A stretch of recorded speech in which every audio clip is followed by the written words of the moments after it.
Like to call the May 27th, 2021 council meeting to order at 4:04 PM. Machines are open for roll call.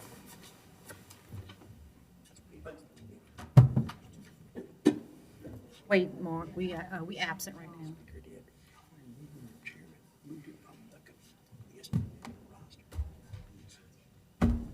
And go home?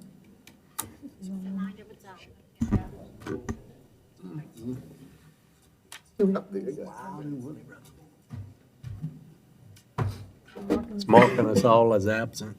Give us just one moment.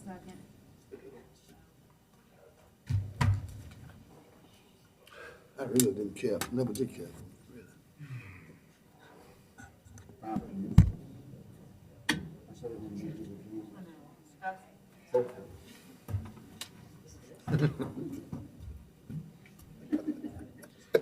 Let the record show 7 council members are present, Alborough and Black's absent. Item number 2A, executive session pursuant to LRS 42:17A10 to receive attorney-client privilege information with regard to Borough Pitts Councilmember Resell. 2B, executive session pursuant to LRS 42:17A10 to receive attorney-client privilege information related to Keith Babin et al. Versus Plaquemines Parish Government, number 18-7378-WBV-DMD, Section D3, for the Eastern District of Louisiana. Councilmember Konovich. Mr. Roussel. Mr. Chairman, if it's not too much trouble, could we pass over the executive sessions at this time and take care of some of the people's business that are waiting in the audience so we don't put them through a period of wait? Yes, sir, we could do that. Thank you. There are no proclamations. What would you like to go to? Just regular order of business, but not the executive session at this time because we'll make them all wait. Number 3, there are no proclamations. Number 4, status report by the parish president, who is absent. Update by the charter directors.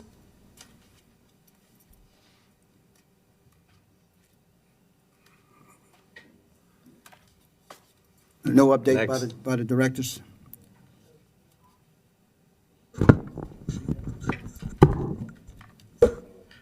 The updates were emailed yesterday and today, and we're open to any questions that you may have in reference to the updates that was emailed out.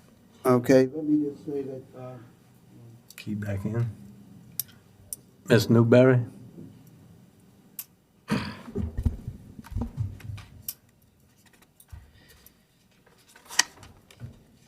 You're doing it at this. Give me a second, Crystal.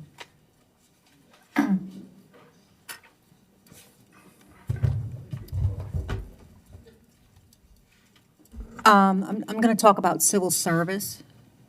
So I just want to know what transpired between the administration and civil service. What jobs have been, you said we've had some position that has been turned around. Can you kind of fill us in on what has transpired between administration and civil service and what positions are they, what was the plan here?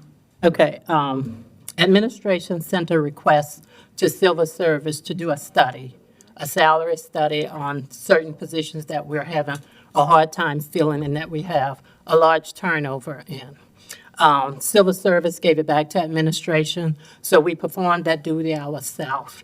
When we went to the civil service meeting, we presented them with what we found and went through it. And civil service pulled 4 of the positions, being that we're getting ready to go into hurricane season, and felt that these positions were important enough to look at and make the changes that we asked.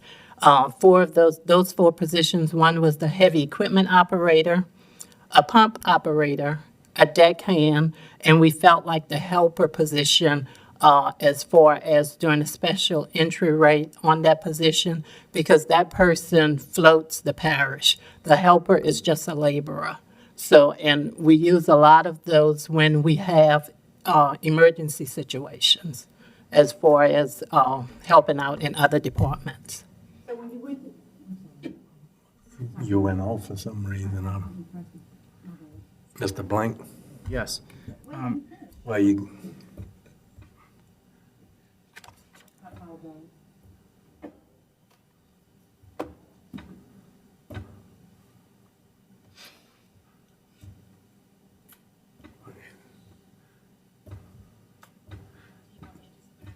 yeah. I'm sorry, my finger touched the button, I apologize.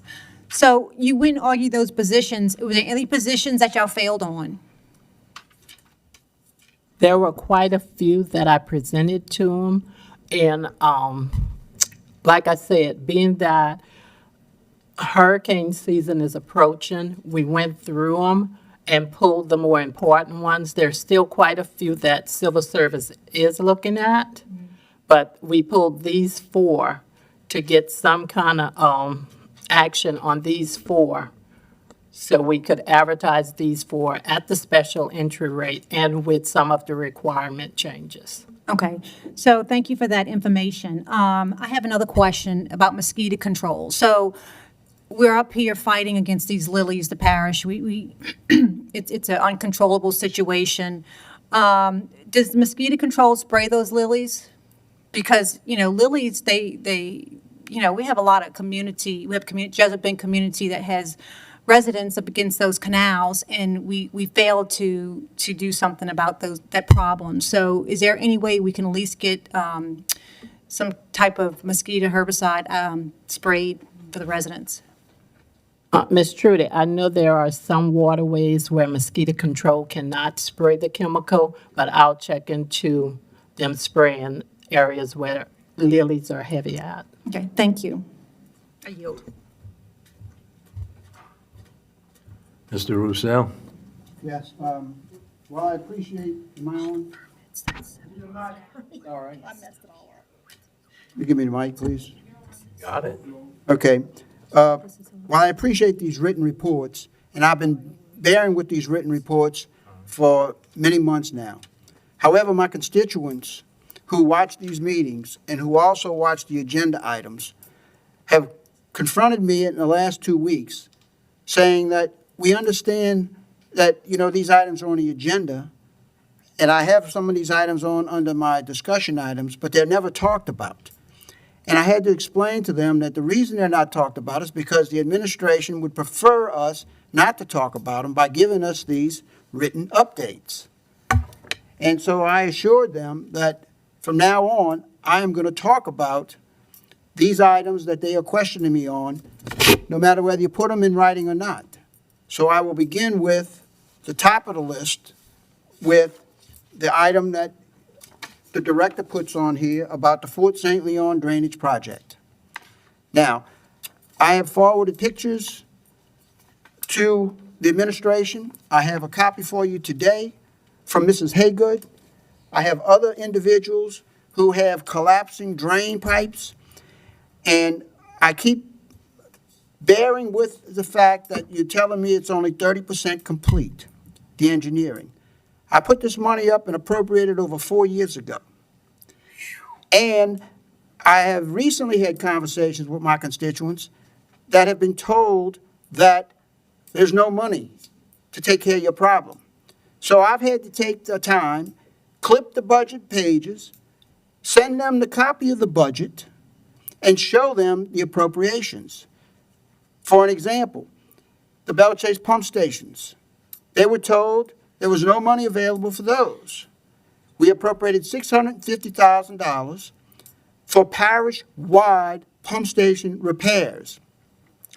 As of today, only about $160,000 of that has been spent or earmarked. The rest of it is in the fund, so we should not be telling our constituents that there is no money to work on these pump stations unless you have some other idea in your mind of where you're going to spend this money, because it's not on the books as obligated or encumbered. That's the main thing for the pump stations. The second thing is the Fort St. Leon Drainage Project. Like I said, I've appropriated $1.5 million 4 years ago, and we're still at only 30%, according to the report that you're giving me today, to fix those problems. The sinkholes are jeopardizing one individual's chain link, not chain link, chain wall fence, and we have many others with tremendous sinkholes. And to add insult to injury, we've got work requests in pending on most of these items. And the main problem that I see is that we're just kicking it down the road. I don't know what engineering firm you have on this, but for 4 years, if he can't design a drainage project, which involves simply culverts, and I'm not sure how this project has morphed from one project to another, because the engineering department does not communicate very well. The other thing is the drainage that runs from Walker Road to Barrier Canal through the basin all. The canals, keep telling me that those equipment operators are working on the base. But the main outfall canal that runs from Walker Road behind Langridge, Cedar, Gondrella, all of those streets, the back ditch is not flowing. So it can never get to the pump station. So Mr. Valet over there calls me every time we get a heavy rain, and it's just more in the last year than ever, that the water's flooding out of the canals onto Walker Road, flooding his shooting range, and it's the same thing with all of the other streets. So I've put work request in.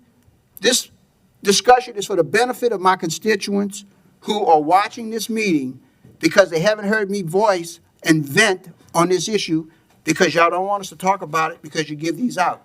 Expect this type of response if you don't do the work. I'm going to yield at that because I don't want to eat up the time and the ferry leaves at 7 o'clock. But I think that it's time that some of this work gets pushed or somebody gets pushed out the door. And I'm not sure who it is, but it's long overdue. I'll leave it at that because I'm really getting a little agitated. Mr. Blink? Well, I was going to follow that with thanks, Scott, for getting some of those drainage plugs undone, but You go right ahead, buddy. anyway, thank you very much for getting some of that work done. It's been much needed, and the drainage is flowing a little bit better. And please keep it up, and don't be discouraged. Just keep chipping away at it. I do have a question in regard to mosquito control. Is there an after-hours emergency number to be called from time to time? Sometimes folks have complaints. They're still being eaten alive, and maybe just some spot treatments might help to alleviate that kind of thing. I do understand that it's just been raining like crazy. It's not normal for it to be raining 5 inches every day for a week in a row. There is not an after-hour emergency number to be called. Can there be one? We can set one up. That would be helpful for residents. They're paying for the service now. They absolutely expect to receive it. Right?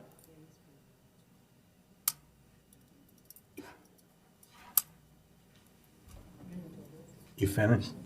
Also, in regard to Mrs. Newberry's comment about spraying herbicide where there's lilies in the drainage canal, water hyacinth, that kind of thing, if we're limited by what we can spray in some of the drainage canals, there is an alternative. The City of New Orleans Mosquito Control Department, I've talked with some folks over there, and they use mosquito fish, so we could possibly stock some of those drainage canals with native fish that would help knock down those numbers, and I think that we can get those from the Department of Wildlife and Fisheries for low cost. But it might be a good alternative to just throwing poison in there. We'll check into it. Thank you. I yield. Mr. Bartholomew? Yes. When it comes to lilies, we have significant problems. Starting on the lower end, the Point La Hatch Marina is inundated with lilies. The slips, you can't get access to the slips that people are renting, which I'm assuming that they're not paying now, but that's inundated. The drainage canal is inundated with lilies. Breakaway Park is inundated with lilies. It's terrible up there. And the sad part about it, people lives there. The kids are running around the pond and yard. You don't know what's going to happen. Not only the mosquitoes, but you have the intrusion of alligators. And it's very serious problem. It's not today, it's not yesterday, it's been a problem. And they've been sending requests in to remove those lilies. And we haven't done it yet, I don't know because of money or whatever, personnel. But those are serious problems. Pump stations. We have 2 pump stations on the low end on the East Bank. They were built they were 50 years old, I'll put it to you like that. So you know what happened if you're over 50 years old. I'm over 50, and I am what I used to be. Those pumps are not functioning. We only have one pump in each station. And when you pass by and look at them, they're smoking. So whenever a diesel engine smokes heavy, that means it's just a matter of time before it goes under. But I think we need to develop a plan to be proactive with this kind of stuff. After so many years, we need to seek funding through grants or whatever to replace those. And I'm sure there's monies out there that we can find. But when you have an engine over 50 years, it's gone. It's just a matter of time. That's when those things was built. When that road was built and that levee was built, that's when those pumps were put in, and they haven't been changed yet. And they're still breaking. You cosmetically, you patch it, and all of a sudden it goes out again. So those are some serious problems that they brought up at this table discussion. And I hope that we can come up with a game plan to resolve those issues parish-wide. Thank you, Mr. Chairman. That's all I have at this time. Thank you. Mr. Blank? Chairman. Mr. Blank? Oh, no, I'm just left over from earlier. Mr. LaFrance? Yes, listening to Mr. Roussel, I don't feel so bad that he asking for drainage to be dug for 4 years. I guess my complaint that I had a complaint in for 2 years. I guess it ain't so bad. But I had a complaint in for 2 years. A gentleman by the name of Elliot Silv. It's in Point LaHash. And he been calling the office every month. We running out of excuse. We can't say that the river is high no more and this and that. But the property is our property, where the siphon is, and where the Silv property is. It's been in there for 2 years. Now, I met with you maybe about a month ago about getting the drainage dug in Diamond Park. I don't know who's making the decisions that we make in this parish. I don't know. But we've been having complaints in with drainage issue. Mr. Blank, his district, and Judge Bend, they flooding. And Miss Trudy, Mr. Hybel in Bootville, on the River Road, they flooding. Mr. Bartholomew, his road, his main road, the River Road, he's flooding. We have some flooding issues. We have some drainage issues. But for some reason, we seem to get excavators to go dig ditches for hogs for cars. We put that in front of our in front of our taxpayers, people who paying taxes, for hogs for cars. Now I can show the pictures. If y'all would like to see the pictures of the excavators, we running I don't know how many loads of limestones we put. 9. As of now, we put 9 loads of sand today. But yet when the people, the taxpayer of the parish, when they make the complaint, they can't get their issue done.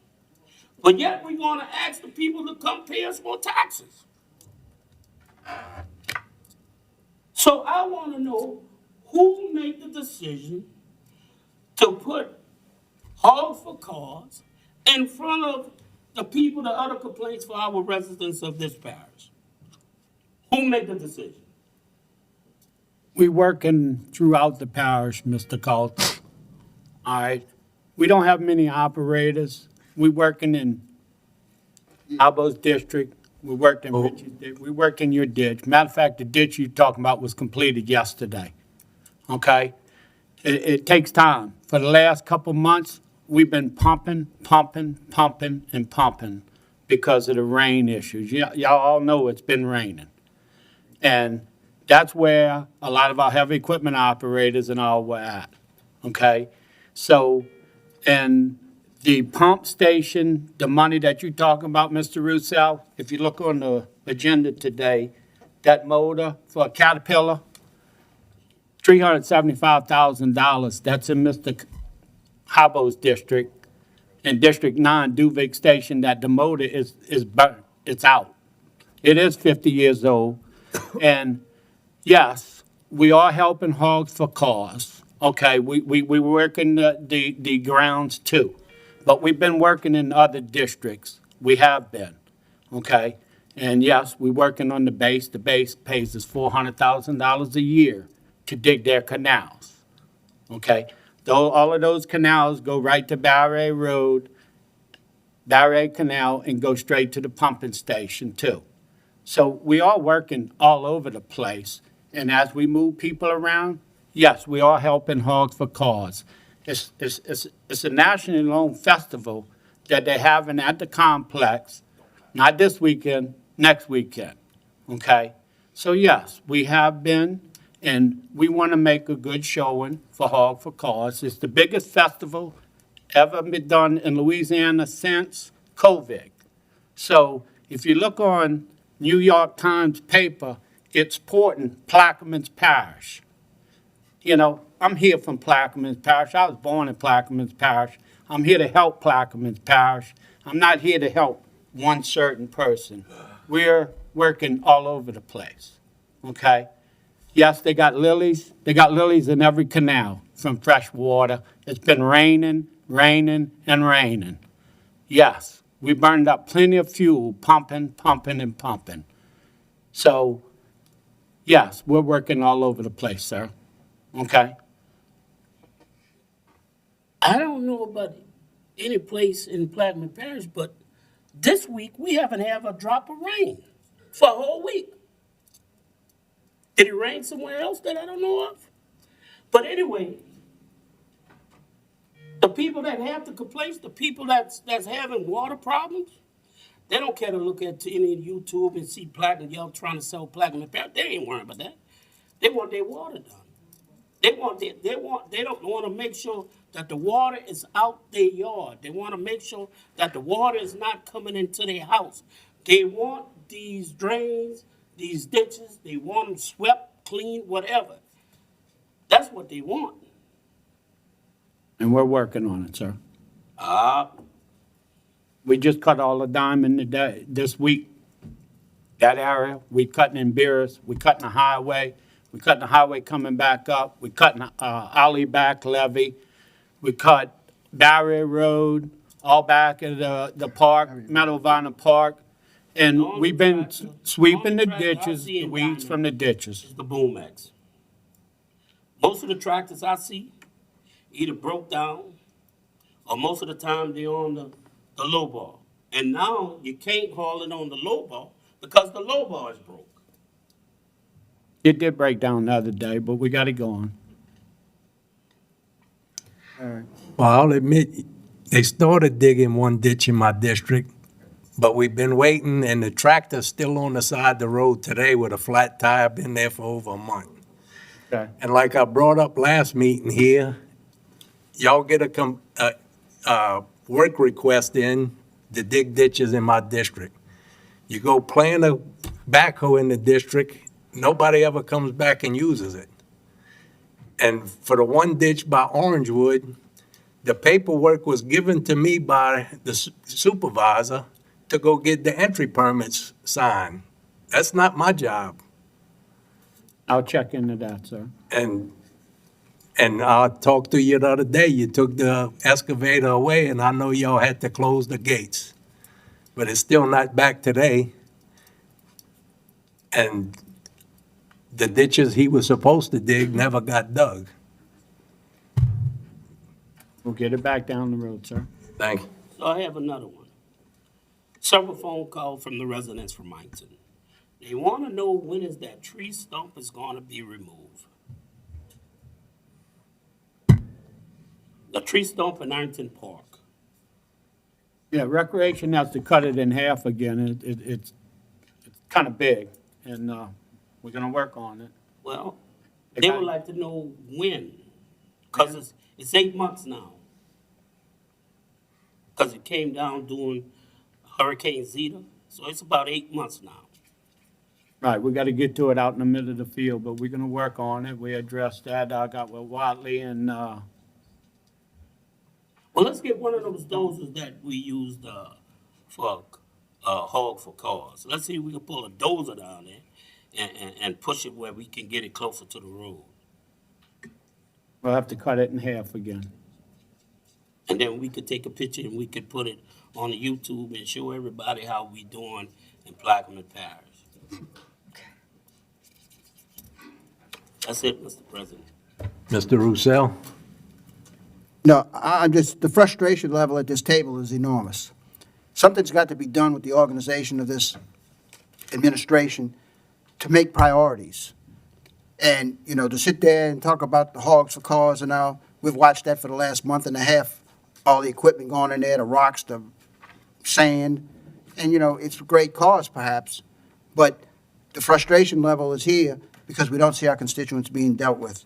And my constituents, most of them probably don't read the New York Times and could care less if Plaquemine Parish makes the front page of the New York Times because of whatever. But they are frustrated, and the pictures show it, the servitudes in Barrier Road. I just got a call as we sit here from Mr. Haywood on XI Street. We cut the servitude months ago. They rutted it up so bad, now they don't go cut it anymore. Now it's holding water.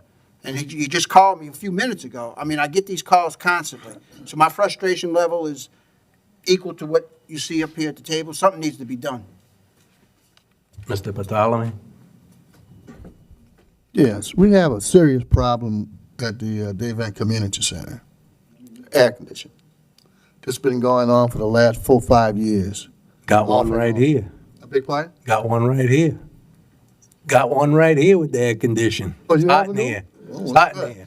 But anyway, the center itself is responsible for hosting the senior citizen every day.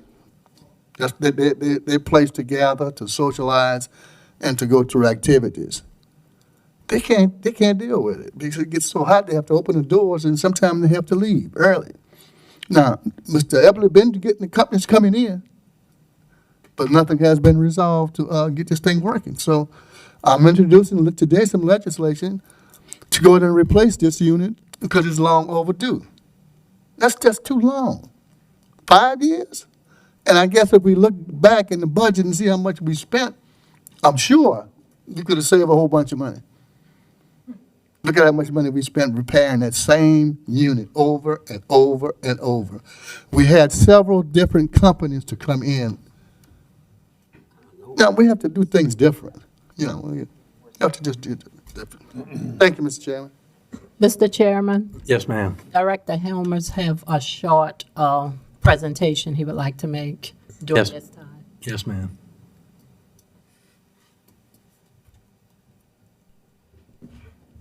Don't shoot the messenger. That's all I'm going to ask. If you look forward to to your screens, this is what we're facing right now, and this is all for levee maintenance and continued maintenance. This is an estimate from 2012 on a RAND study that covers the HISDRA system. Since the HISDRA system's been implemented, I don't believe any repairs were done. We have just finished up 2 inspections of the complete levee systems outside the HISDRA and inside the HISDRA, and we have over 247 work orders that need to be completed. And I'm not going to even say about that, so that's where we need to go. But going forward, if you look here, these are some of the responsibilities that the parish had agreed to with the state of Louisiana. And you can see as their periodic inspections, we are taking people and three different departments right now, kind of breaking them out, and riding levies, taking reports, working with the Corps, working with the state. So we can, continue to drive on and stay, because if we don't meet their expectations, they can come take the levies over. So far, we're doing okay, but if we don't start addressing problems that need to be done, then we're in trouble. That's the HISTRA system, that's the big pump that we pay $360,000 a year to be part of. This is some more of the rules that we have to run down. And these are all the projects that we're responsible for doing construction. Y'all had just approved us to hire a inspector, a resident inspector to take care of that. We're in the process of that right now, but we're taking people from other departments and getting them at the meetings. I'm going to meetings, we riding levies, and we're trying to accomplish this as these levies are being constructed and done. If you look at this picture here, this is the HISTRA system. This is the one from Captain Larry North.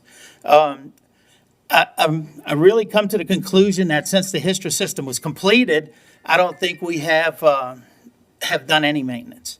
I know this just looks like a gap, but that was pretty much of a flush gap. I mean, we don't even have the time to go and put that stuff in. Now, this picture, you can see there's a 2-inch gap at the ground. If we get a high water flood, a Katrina, something into that nature, the water will top the levee, it will go down into that crack, and it will scour out the bottom, which will cause a failure, just like at the 17th Street Canal and years ago. But Where that's is that at? because Where is this at? that is inside the HISTRA system, up the Bell Chase levee, down to Captain Larry's at different points where the cement is. Where the concrete is? Yes, where the concrete's at. Sloped. Yes.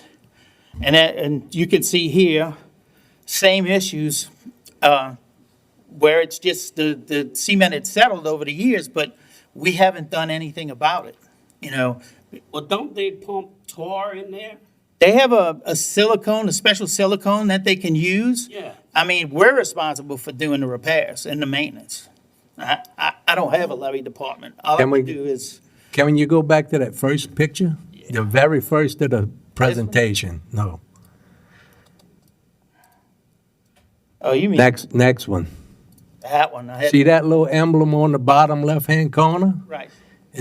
They already spent $100 million on a diversion they ain't got a permit for. Tell them to spend the next $2 billion fixing the stuff they fixed right there. I'm not here to debate that. Wow. I'm just telling you what it's going to cost us. I'm here and to tell that's you the that- Corps of Engineers in the state. I'm telling you, don't shoot the messenger. Oh, I know, but I'm bringing you. they ready to spend $2 billion, spend it fixing the projects they built that fall apart. Well, that's part of the problem. We haven't maintained them. They're saying that we haven't kept up our side of the bargain, so we'll have to keep up our side, but I don't have no funding. I don't have no people. I mean, I'm like using people to do 3 and 4 multitasks, like, trying to survive. This is one of the bad ones on the cement as it's going down, but these are parts in this inspection. It's Who built all that? the Corps of Engineers. How much money? When it's finished, it's $1.5 billion for the NOV project. So the state ought to take the BP funds that they paying for the diversions, that Plaquemines Parish got most of the all on it, and fix it. I don't disagree. If you look at this, Is this these problems have been going on from inspection to inspection. it's the same report you gave us several months ago? Some of it is, some of it's not. You know, So when is this report from? This report is just the one they did last week. These pictures here are from last week. This is the quarterly report that's due for the HISTRA system that's done with SWEPA West. And so you said something, if we don't do something, they're going to come in and take them over? Well, they can. I And mean, so- that's- Let them have them. Yeah, what's the deal? Okay, but they take the revenue. So What revenue we have? I agree, but I'm just the messenger here. Well, the message Showing you is my clear. findings. Yeah, but, I These think are we the already know. findings, and in order for something to be done about it, I guess we have to do something. Like right now, we do pay the $360,000 a year to the West Closure Complex. I mean, that's something that goes on. But as far as the floodgate maintenance, we do them maybe once a year. Like right now, we started exercising the gates. But then we have to take people off of digging ditches because we need them to open the gates. I'm not justifying A anything. gate that couldn't close for the last storm we had. Which one? Delta or whatever, one side wouldn't close. Let's move on, man. NOV 14. But anyway, that's the end. I just wanted to bring that to y'all, that to run a good levy department, we're looking at in the neighborhood of $6 to $8 million. Mr. Blink? Certainly, there's a few things that might require the slides for. So, I mean, the HISRA system is a $14 billion system, of which the state of Louisiana is on the hook to pay back about $100 million a year to the federal government. That was the agreement after Hurricane Katrina to get that construction done. As mentioned, the flood wall is at Captain Larry, so everybody south of there and nearly 100% of the East Bank is completely outside of that system.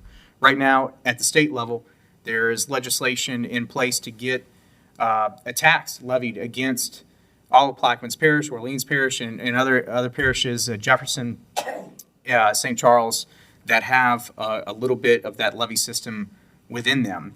That board that's being set up by that legislation can levy a tax without a vote of the people here. There's another thing too, the comment of just, let them take the money or let them take the levy systems. As the levy systems go, so do the levy districts. So the Grand Prairie Levy District, Buras Levy District, that would then be managed by CPRA or another organization.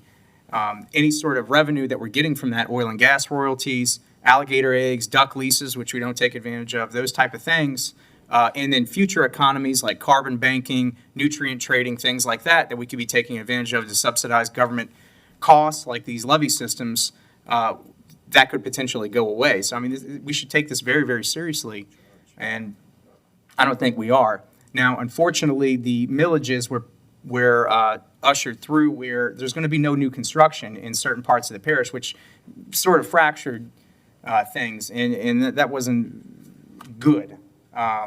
I don't know how we're going to get beyond that, but I mean, this is very serious. And thank you, John, for bringing this up. You can look at the folders there. I mean, we've been doing a lot of work on putting this together to get this completed, and the only way we will get funding from this is for you guys to help find it. I mean, I'm trying everything I can to find some funding for it. But like I said, this is a 9-year-old study. Could you please advance the slide? There's a couple of things I'd like to just point out. I'm sorry, go back. A little bit more. This, maybe one more. So here, I want to point out the caulk or the grouting against the wall itself and then the slab. If you've ever driven down a bridge in South Louisiana, you almost feel a car fall out from underneath you when you get to the bottom of it. The deep pilings under the bridge, they're so deep in the earth that deeper down, 50 to 150 feet down, it's sinking at a reduced rate. And so on the surface, it's compacting, subsiding, it's oxidizing really, really quickly. So the surface falls out quicker than deep down. So I mean, we all knew this was going to happen. It's experienced all around South Louisiana. The YMCA down in Buras is the same problem. Right, Mr. Kognovich? That's it. I mean, got to pay for it though. And I mean, this is the cost of living in a very productive but very risky place. And it's going to be interesting to see what the people here want to do. Do they really want to pay for living in this risky place or not? Yield. Mr. Roussel? If that completes your report, I'd like to move on. Yes, sir. Thank you. I have Mr. one- Bartholomew? Yes. The levy, back levy, used to be a federal levy. Right. It's no longer a federal levy Correct. because the parish did not do what they were supposed to do with those stipends. So, I mean, we lost that accreditation from the parish lost that accreditation with the court, with the federal levy system with the court. It's no longer a federal levy. Now, anything happens with that levy, that means the parish gonna have to absorb the legal component of that stuff, just like they did on the northern end and the White Ditch North. And that means the parish owned that levy. And if things come up short, that means it could be a class action suit that could be filed against Plaquemines Parish for negating their responsibility to maintain those projects, the levies. So That's that's it. I'm just saying. present, yeah, no, I completely All right. agree with you on So I'm that. just saying, and then I don't see anything to try to mediate anything on those levies. No, this is just telling you that No, I don't have. I understand what you're saying, but still, they should have some type of plan of action. Right, that we have a plan, through- we just don't have through- nobody to execute it. Get CPRA. Get CPRA to do it. They have all the money. Ask them. Bring them here. You know? That's it. Yes, sir.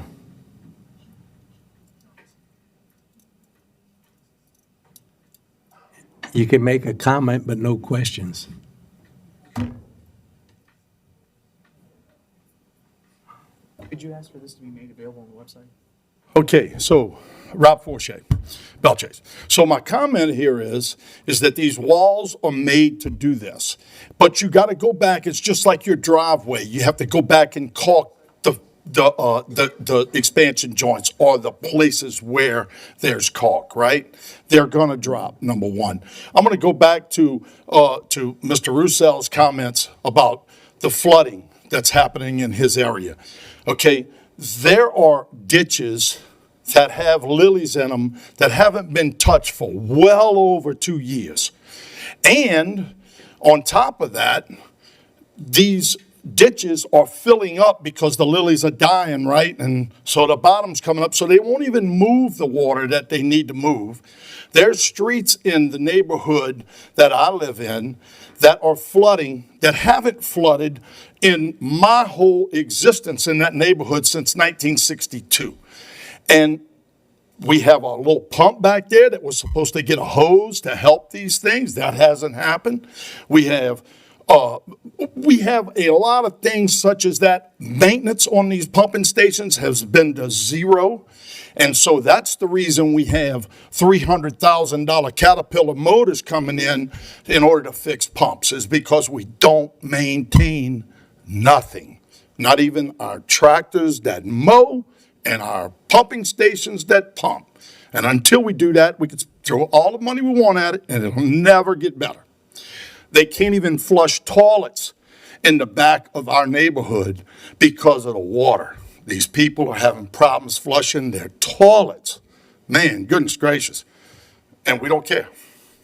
Thank you.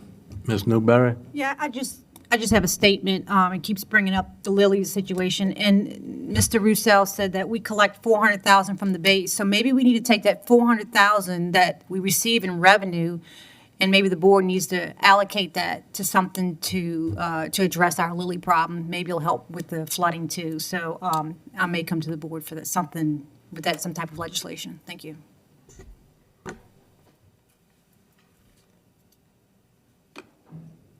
Mr. Chairman, everything that Mr. Roussel said, I'm going to support where he's been and for the last 4 years. First off, let me tell you, these gentlemen have a tough job. They have no money, few people, and I've watched with it. I can call them at any time and talk about what the problem is, just like I call Mr. Roussel. There's no to call. The problem with it is money and timing and a budget with a plan. There's no specific plan. This parish is absolutely going to die if we don't have flood protection. We can have all the great playgrounds and schools and everything else in the police forces, but if we don't have flood protection, we don't need the rest of it. There's a priority here is what we do with, and it's flood protection on every count, and we can't take the upper end of the parish and the lower end and forget one from the other, or the East Bank from the West Bank. It's got to have a plan according for everybody to participate and where the priority of needs are. And no one has put together that plan that I've seen. Now, I can tell you, back on Walker Road, yeah, it floods. We met with the parish administration, all the neighbors back there, with the road and the condition of the road. That improved for a while. It's going to need to be improved on a constant, ongoing basis. It's just like the pumping stations down at Barrier Canal. I can tell you, on days it doesn't flood, August Canal number 1 is still overflowing its banks, and it hadn't rained in a week. And don't misunderstand me. I'll talk to John about it. John's going to come back sometime this week and look and see where we are with the problem. I know where the problem is. We've got trees down from storms. We've got debris growing in the canals, and it's stopped up. There's no money for that. Somewhere along the line, the administration needs to come to you all with a business plan of whether and what they need, and for you all to go to the people and allocate these funds and priorities. I mean, don't misunderstand me. I've enjoyed the Hogs for the Cause in City Park. I've had Hogs for the Cause in my business down there with fundraisers there. That's not a priority. I mean, it's nice, and I appreciate what you like about it, and it's great for the parish. But we have greater needs. And the thing is you all need to determine those greater needs and direct the parish administration where and when and what to do with them. I know you have your work orders within each one of your districts. You know what the gravest things to do. I mean, we're sitting here talking about a pumping station or water plant down for a new business coming to parish. You haven't taken care of the people. Richie, you asked the question, what are people going to do? They're going to leave. People are fed up and frustrated what's going on. They're going to leave. I've seen a turnover. If you go and look at statistics on properties for sale, where they're going, who's coming in, and what's being promoted, we need economic development. But if we're a laughing stock in the country in all fairness of what we do. We need flood protection. I'm going to stop there.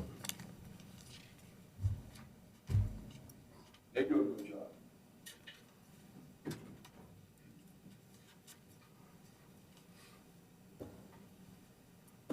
Clarence Brock, Phoenix, Louisiana, 156 crossover lane, 70040. On the mosquito control, if I can make a comment. They're saying that we want to control some of the mosquitoes on East Bank. That's impossible. If you want to, you don't believe me, come over here at 6 o'clock in the evening and just stand up without moving. The mosquitoes are uncontrollable. And just a little extra, the gnats are with them. And I want to bring, not just come give you the problem, I want to get a solution. That airplane that flies and for mosquito control, it make a difference. It's sprays on marsh side, because that's when the wind blows, mosquitoes come from the marsh, and they come into the neighborhood. But that airplane make a big difference if y'all get that flying again, because that truck is not doing anything, nothing at all. It don't have no control of the mosquito control. And in the fee, that extra $7 a month that we paying, several people have 4 or 5 water meters, so they're paying extra more than a lot of other people. So, we got to pay that fee all year round. Mosquitoes are not our problem all year round. It's seasonal. So, if y'all could get that mosquito airplane back in the air, it make a difference. Thank you. Hey, Mr. Blank? Mrs. Taylor, is that an option? Can the plane be deployed more? Yes, that is an option.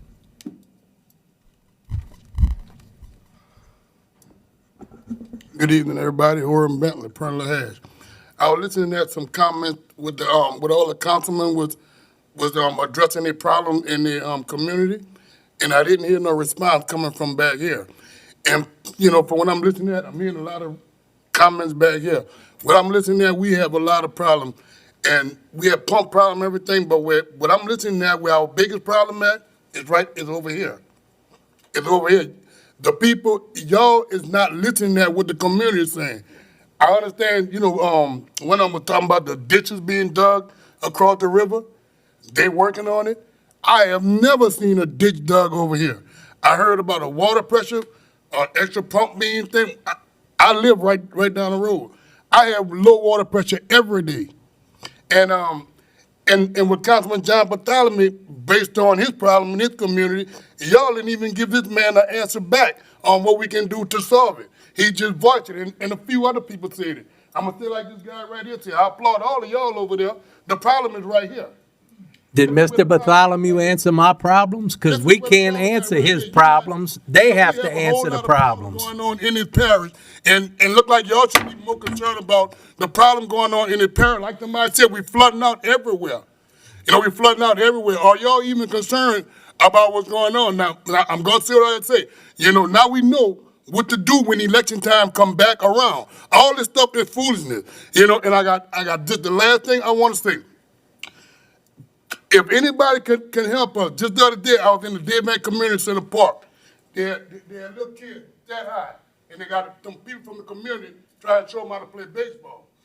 That high. 1 5-year-old kid, but go up there and look at the park. The fencing all down, the everything all down. We got our kids about to get out of school. The community center, we brought the pool up. We brought the pool up. What we gonna do with our kids in the neighborhood now? What they gonna do? Run the street? They gonna, you know what they? I mean, what they gonna do? They gonna run the street? I mean, what they gonna have to do? You know, can we at least get the pool together for these kids over here on the West Bank? Can we at least get the air conditioning? All that simple stuff.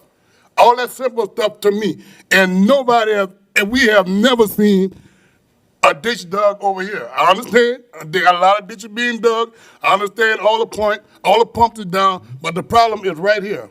The problem is right here. The community, the resident is telling y'all this. But here y'all gonna go with all kind of other stuff. We gonna work on that. But I still never heard y'all give these people here, you know, what they asked for. You know, they just said it. But y'all never respond to. Let him respond. We're gonna let him Let me respond. respond. Could you be more specific about what you say? I'm right here, sir. I see you. When you say the problem is right here, Yeah, the problem right there. Yeah.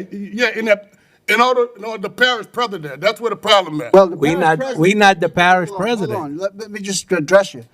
First of all, this is not the parish president all up here. right. All the same stuff. No, it ain't. Okay, could I address you? Yes, sir. All right, first of all, if you've heard the comments from up here, they were saying the same thing that you're saying. We need to dig ditches, we need drainage. And those comments are addressed to the people who are responsible to do that job. Because we're responsible for funding those jobs. We funded the jobs as much money as we had. So when you keep saying the problem is right here, I'm not sure what you're looking at. All right, well, Because if you want to, I got one more question. No, I've got the floor, sir. One more question, I'm gonna get down. No, I have the floor. Let me finish. And so, if you heard my comments, I appropriated $1.5 million many years ago to take care of the problems in my district. sorry. I also supported about $30 to $40 million to build this back levee back here, $25 million to build this courthouse right here. So we do our job up here. We do what we can with what we have. Okay. So I'd like it to be clearer when you say the problem is right here, That's what it because sounds like. That's what it sounds like. These people is steady, the councilman is steady voicing their concern about this and that, and it just sounds like y'all listening. But I'm gonna get down. I got one more. we are the councilmen up here, sir. This is the council over here. Oh, I mean, when I had bad eyesight, you know. I was wondering, I wasn't gonna get personal with you. You know what I'm talking about. No, but the public doesn't know what you're talking about when you're pointing right here. So Well, all right, I can't see. I'm legally blind. I have bad eyesight. I'm glad we cleared that up. Well, all right, all right, look. I got one more question. On our last community meeting, we supposed to be found some money to run these ferries again. That's been over 2 months ago. Is nothing still never moving with these ferries. But- The people, the residents need the ferry to be running. Ask, On a regular Look, time. let me say this then. These people up here are the ones that appropriated that money. Well, We gave it to those people over there. So when you want to, I can't see. I don't know who all y'all is. I can't see. I don't know who all y'all is over there. I You know, just I want, don't know who y'all are. The only thing I'm concerned about is the problem going on in this community. And listening at these people here, boy, there's a lot of stuff going on. It's everywhere. Y'all just cutting back everything. What we gonna do with our kids over on this side of the room? Can anybody help us? Can anybody help us have our kids for somewhere to go for the summertime? These kids out of school, what they gonna do? They gonna run into nothing? They gonna run all over the place? What they Thank gonna do? But Thank you. But that's where the problem is right there. I believe you could see, but you're pointing the wrong way. All right, well, okay, I'm saying the right thing. All right, now it's time to get back. I'm saying the right thing. You know, it's time for all this foolishness. Your time's up. Thank you. I know the time up. Thank you. But you will, whoever there, my name is Orrin Bentley. Y'all will see me again when election time comes. Whoever in the right state of place, they're gonna be all right. But there's a lot of Blackman Parish will clean house, and I'm gonna do everything in my power to make sure, because there's too much going on. And our Thank you. citizens over here. Thank you. All right, you Time's welcome. up. And I'm seeing citizens over here also. That's the whole box. Thank you. This is like a comedy show here. This is like a Miss- comedy show. Listen at what people telling you. Excuse me, sir. Excuse me, sir, if you don't sit down, It don't matter what you say. take him out. Next.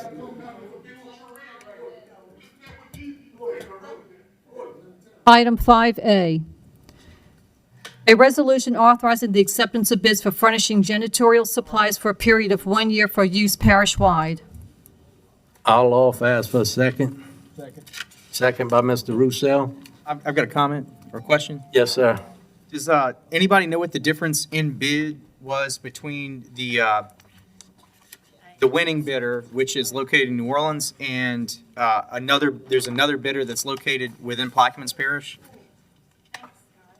We accepted the low bidder of all items, no matter where you live. All right, just figure it might be good to kind of keep some of that here at home. All right. Things we got routine before, we don't play politics here, we can go to the low bidder, we're concerned with the constituents. All right. Legally, you have to take. Any other questions? Mr. Bartholomew? I don't have any questions. The machines are open.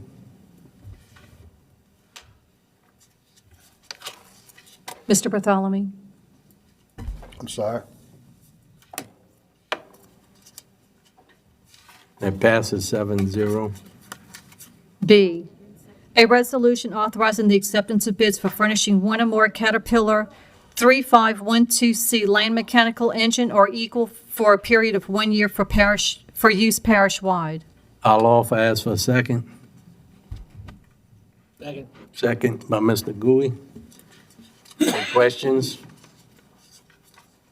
Machines are open.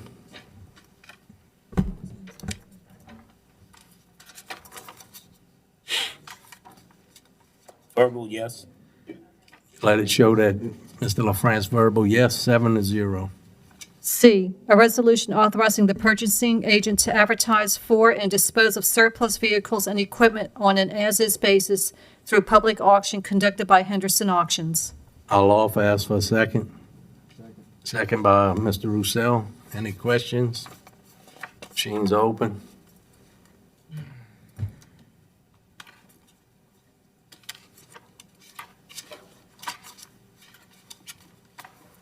Item 6, beer and liquor licenses. If you have any queue in, I have 3. Adams Grocery, Boothville. 41043 Highway 23. Jennifer Sanger with Buras Community Center, 36342 Highway 11, Buras, Louisiana. Chris Cross, Buras Fire Department. P.O. Box 730, Buras, Louisiana. Dr. Gouy? I have one for Mr. Black. It's a special event application, a barbecue and music festival, Hogs for a Cause. Good eat, Doc. Hogs for a Cause. I'll Mr. shoot Blank? the messenger. I have one for the Empire South Pass Tarpon Rodeo. Ms. Newberry? Yeah, I have one from Mr. Corey Arbro. That one's gonna be by itself. Oh, sorry. Machines are open for. I'll offer, ask for a second. Second by Ms. Newberry. Okay. It passes 7-0. Ms. Newberry?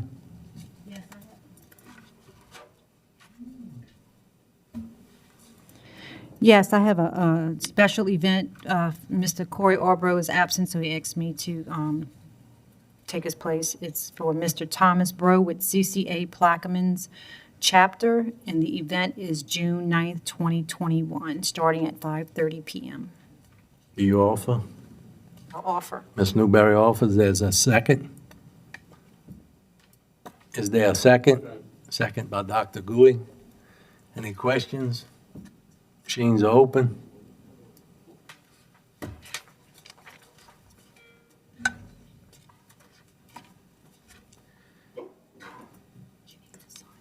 And it fails 4-3. It's kind of do you care to elaborate why we voted that way? I voted that way because CCA's trying to get legislation passed in the state to make the pogie plant fish so many miles offshore. And that's the biggest employee in the south end of the parish. So I'm representing my constituents. Any other questions? Thank you.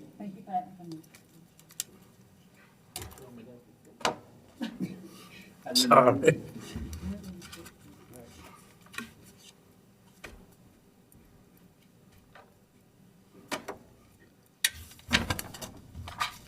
Seven, build construction permits. Deferred. 7A1 will be deferred. We'll be taking 7A 2, 3, 4, 5, 6, and 12 in globo. Madam Secretary? Yes, Mr. Russell. 5 will be taken separately because we have some constituents here that might like to make a comment on it. And after they make a comment on it, I'd like to defer it till the next meeting for more information. What happened? Yes, sir. Wasn't in the group. Okay, so we'll take 7A 2, 3, 4, 6, and 12 in globo. 7A2, Third Coastal Midstream LLC, application number 2021-110, dated January 27, 2021. Proposed lowering of the existing 20-inch and 26-inch pipelines north of Rattlesnake Bayou, Two Sisters Bayou, Bayou Cheniere, Daylight Bay, Lake Fousen, and Shell Lake, council members Bartholomew and Blink. Number 3, Connecticut Partners LLC, application number 2021-205, dated February 24, 2021. Remove existing 12-inch pipeline number 526A-300, crossing Tiger Pass area, Councilmember Konovich. Number 4, Phillips 66 Alliance Refinery, application number 2021-272, dated March 23, 2021. Install 6 12-inch diameter by 80-foot long steel pipe pilings to construct a 13 feet by 6 feet foundation within the Phillips 66 refinery for the 891 delayed coker unit L-18 pump foundation, Alliance Refinery, Councilmember LaFrance. Number 6, Arteman and Associates, application number 2021-342, dated April 19, 2021. Drill 3 soil borings and perform 2 cone penetration test soundings to obtain soil data for engineering analysis. 15551 Highway 23, Alliance Refinery, Councilmember LaFrance. And number 12, John. Robert Nolan Jr., application number 2021-422, dated May 6, 2021. Install 316 stainless steel all-thread rod to strengthen approximately 50 feet of existing bulkhead, 704 Martin Lane, lot number 151, Port Sulphur, Councilmember LaFrance. So offered. Yes, go ahead. Any discussion? Machine's open. Go ahead, John. Sheet is open.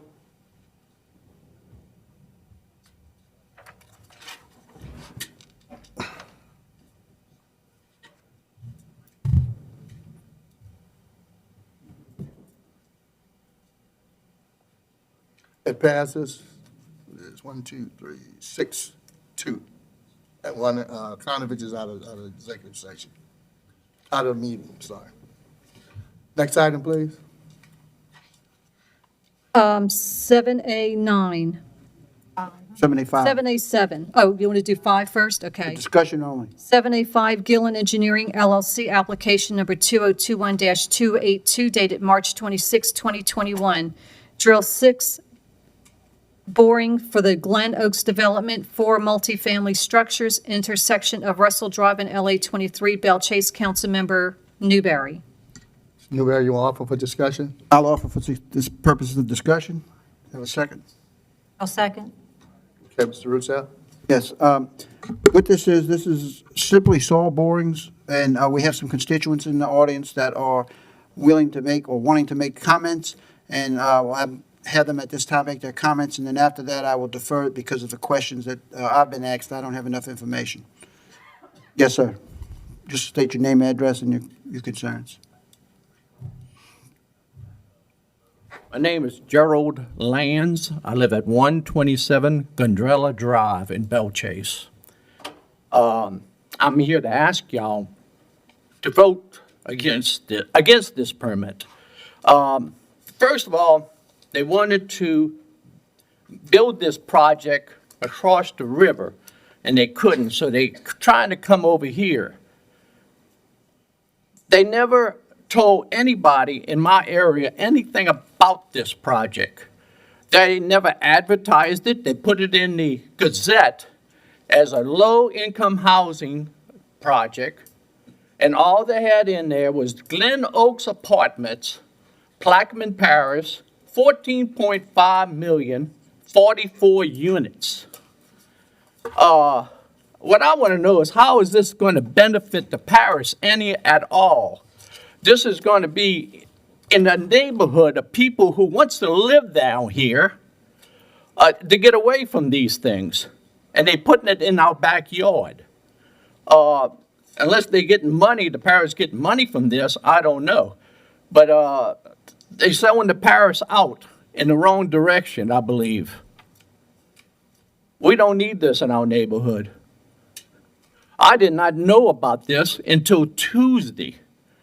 Tuesday, I found out about this, and evidently the parish government and other people in the government, I'm sure, knew about this, but nobody in that neighborhood knew about it at all. And again, I'm just in here to ask y'all to vote against this permit. We don't need the federal government in here putting the stuff in our neighborhoods. And I appreciate your time. Thank you.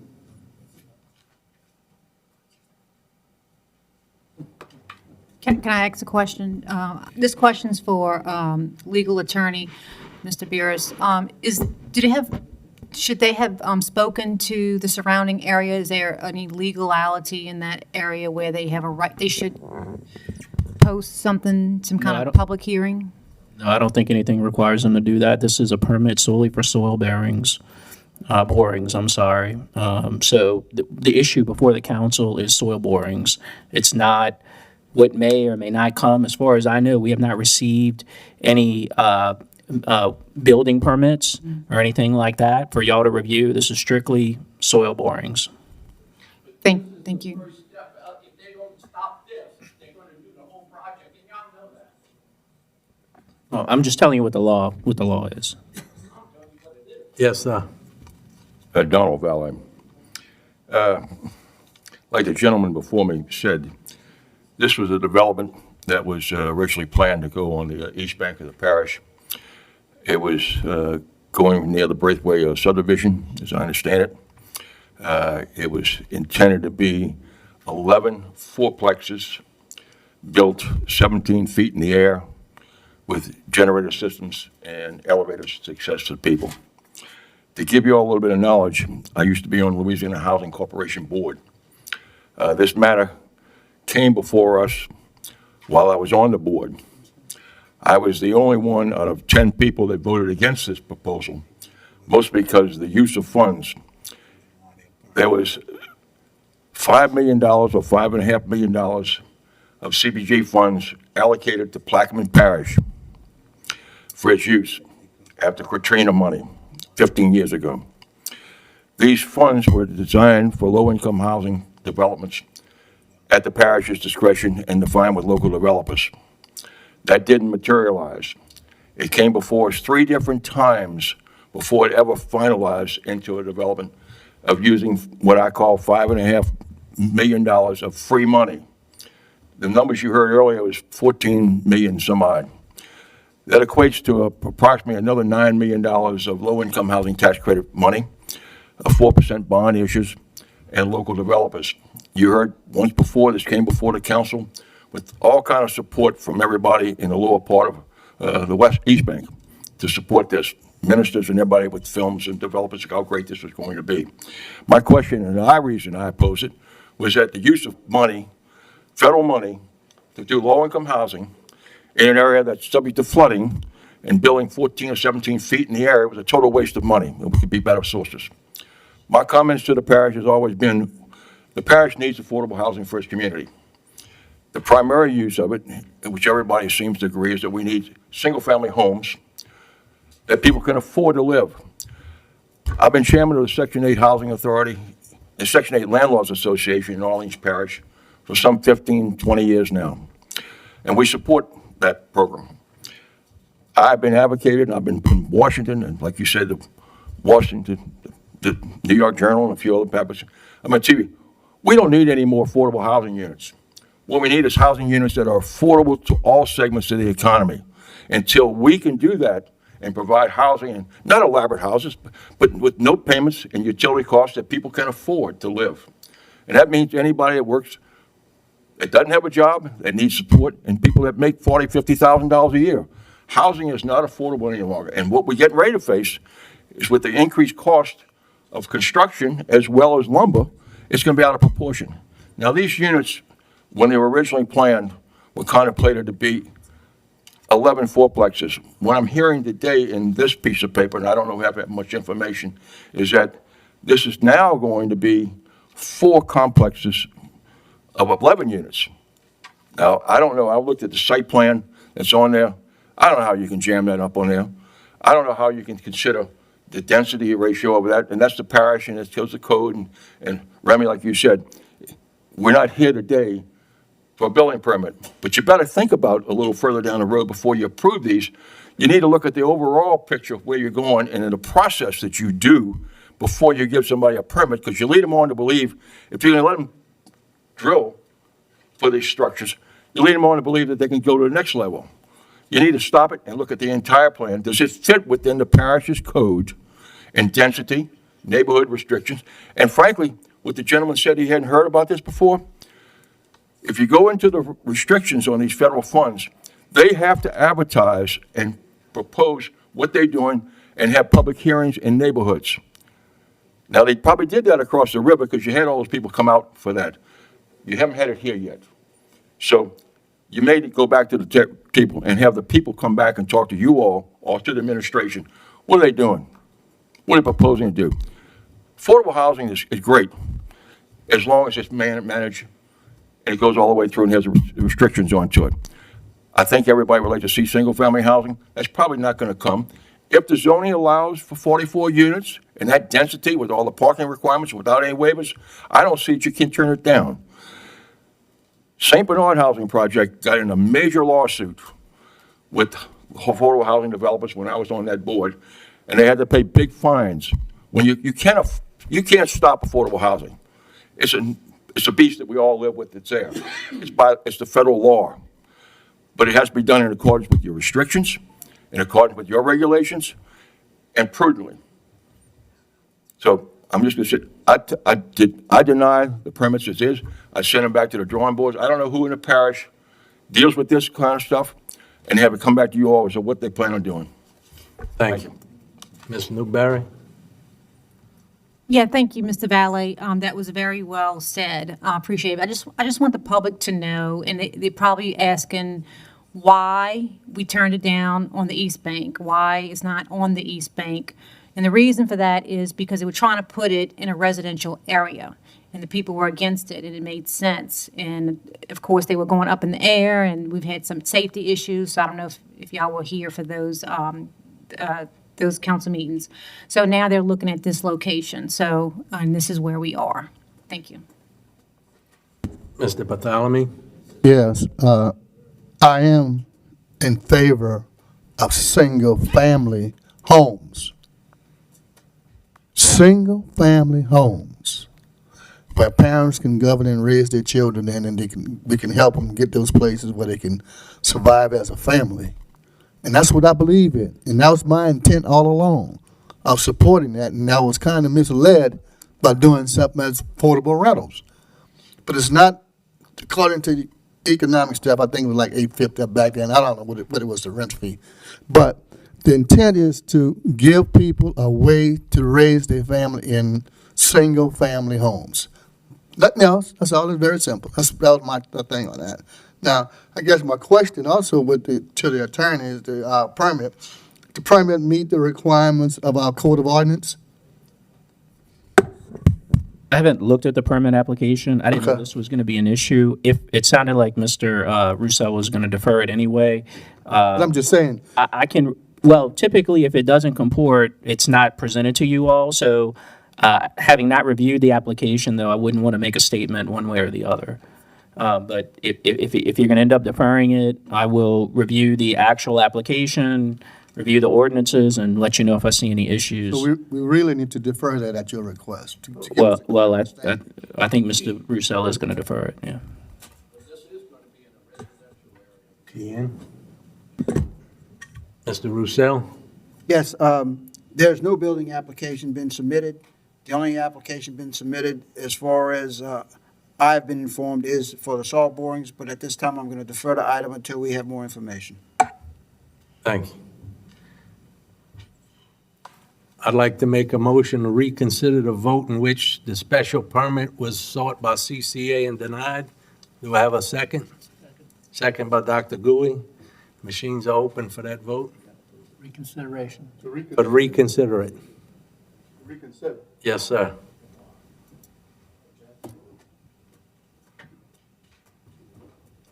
It passes 7-0. I'd like to get a permit for CCA Plaquemines Chapter, P.O. Box 86458, Baton Rouge, Louisiana. I'll offer as for a second. Second. Second by Mr. Bartholomew. Any questions? Machines are open.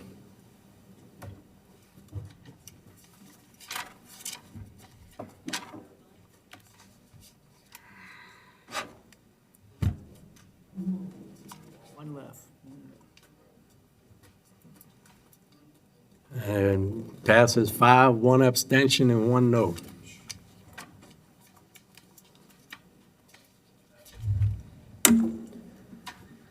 Next item, Ms. Marcotte. 76. Mm-hmm.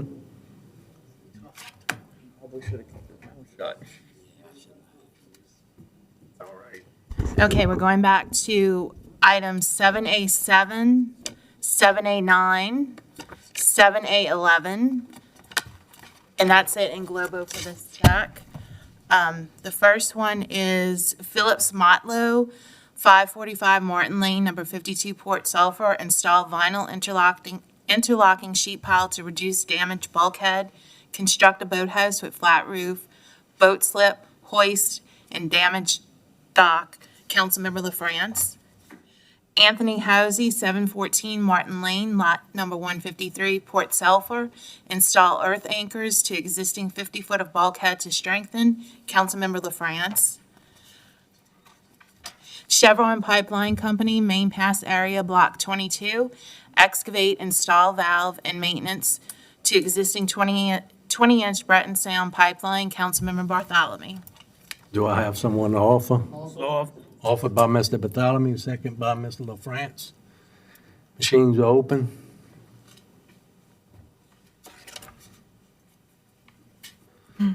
Passes 6 with 1 abstention.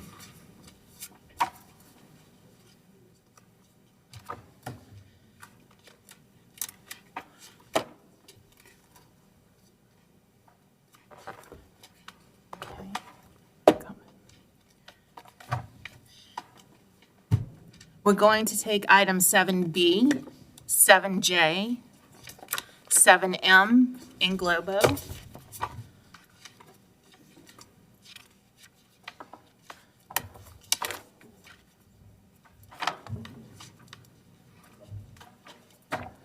Seven B, Falcon Crest Trailer Park, Gary Falcon, Trailer Park Renewal, Falcon Loop, Empire, Louisiana, Councilmember Blank. James and Melissa Bell, Fourth Camp Residence, 41075 Highway 23, Boothville, Louisiana, Councilmember Kognovich. And Brian Beeler, New Camp in a Floodplain Zoning District, 473 Martin Lane, Port Sulphur, Louisiana, Councilmember LaFrance. I'll offer as for a second. Second by Mr. Blink. Is there any questions? Camps. Machines are open.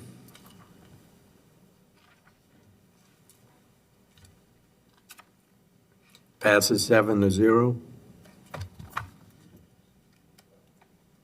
Mr. Chairman, I have a request. Go to D.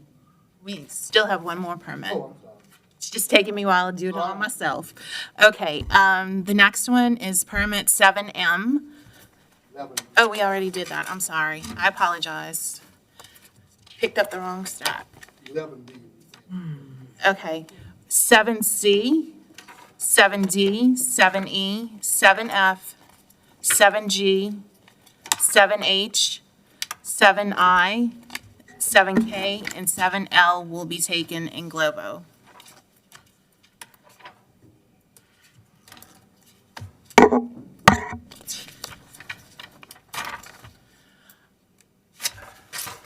Seven E, Campagna Properties, Janice Campagna, 7836-A, Highway 23, Belchase Fireworks Stand Renewal, Councilmember Arbro.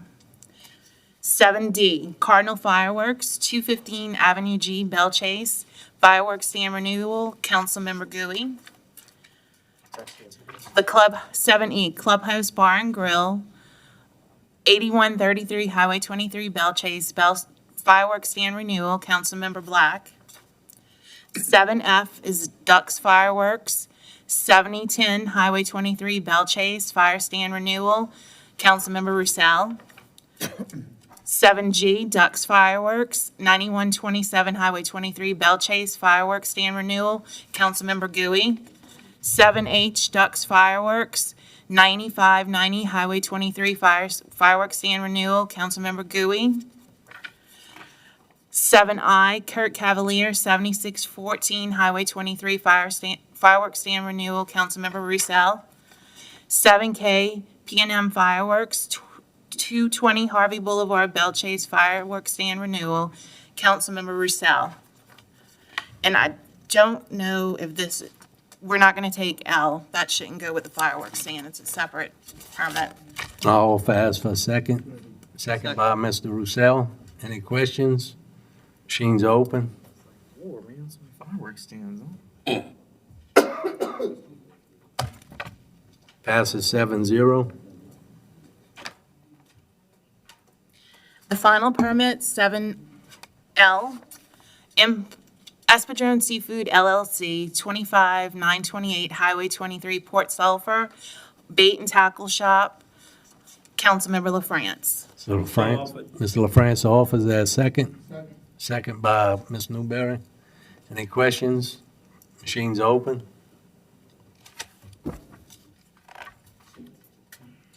What you wanted to go to, Mr. Bartholomew? 11B. 11D? I'm sorry, there's another one. Okay. 7M, Brian Beeler. Oh, we already. We did that one already. I'm sorry, it's not in the right stack, that's all. This is, you can move it to 11. 11. 11D, you said? 11D, Ms. Marcotte.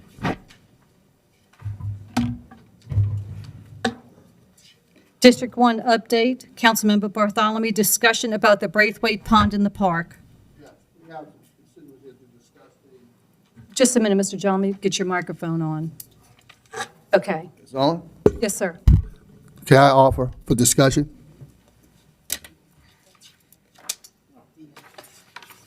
We're under new business.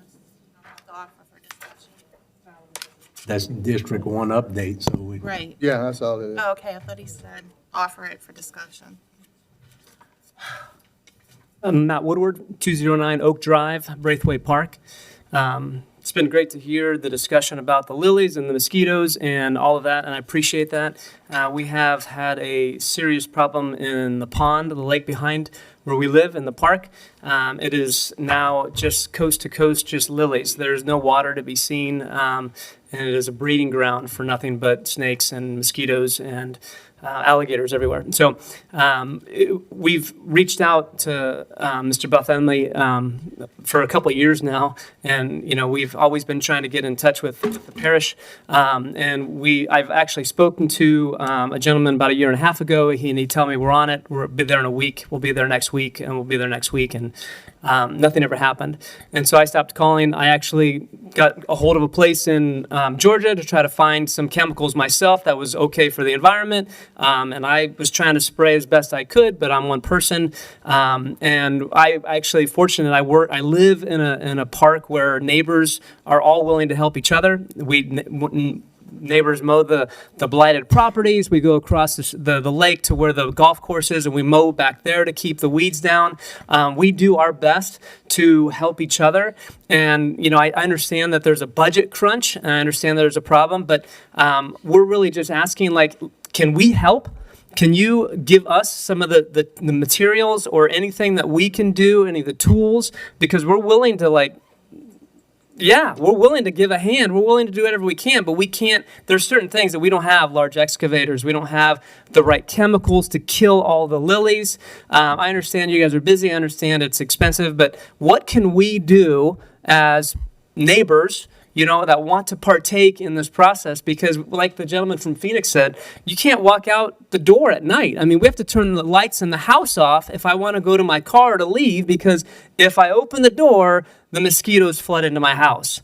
And it's a little much. And we're on year 2 of this, and it's too much. And so thank you for bringing it up, Mr. Bartholomew, and I appreciate the rest of the conversation, but it is a problem. And so if we could have some discussion, or maybe discussion to just let us help, we'd really appreciate that. So thank you. Thank you. Go to 11. Oh, wait. How you doing? I'm Daniel Livingston. I'm Matt's next door neighbor in Braithwaite Park.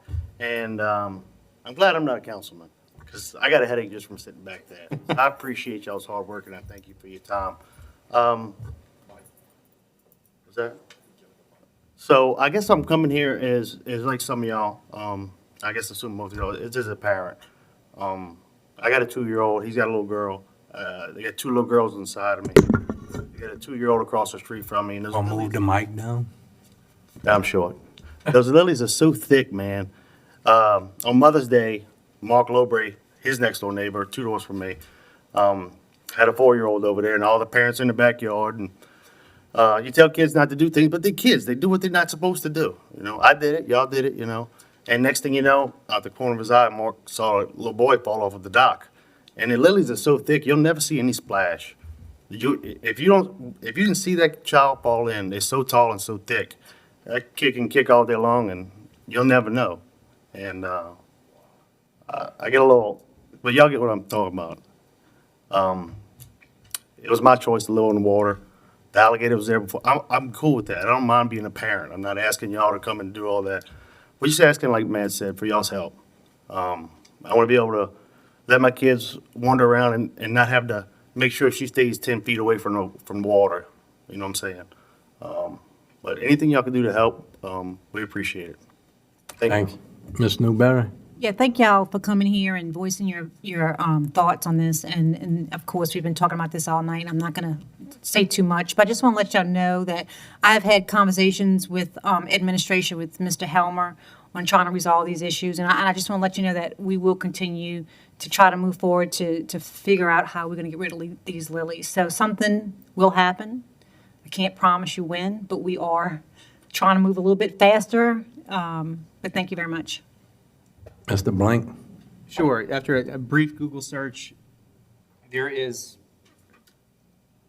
commercially available herbicides that kill water hyacinth, but are soluble in water or insoluble in water and don't kill aquatic vegetation, submerged aquatic vegetation. So, I mean, this stuff you can get off the shelf. Doesn't seem like it's a really hard lift. I mean, is there a chance that work could be applied out there? We have a distributor that we can get the herbicide from that's 100% organic. It won't hurt any fish. It mainly targets the lilies and some of the other invasive grasses that are in there. But yes, that's available.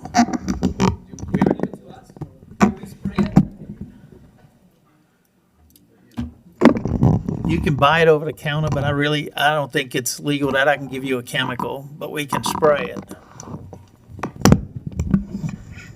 Well, I think that's why they brought the nutrient, huh? Oh, maybe. Mr. Bartholomew? Yes, I'd like to thank the constituents for coming. You addressed the question. We have been addressing it. Now, you know, they know. So now we should, hopefully, in the very near future, be able to get some action. So thank y'all very much. Just don't give up.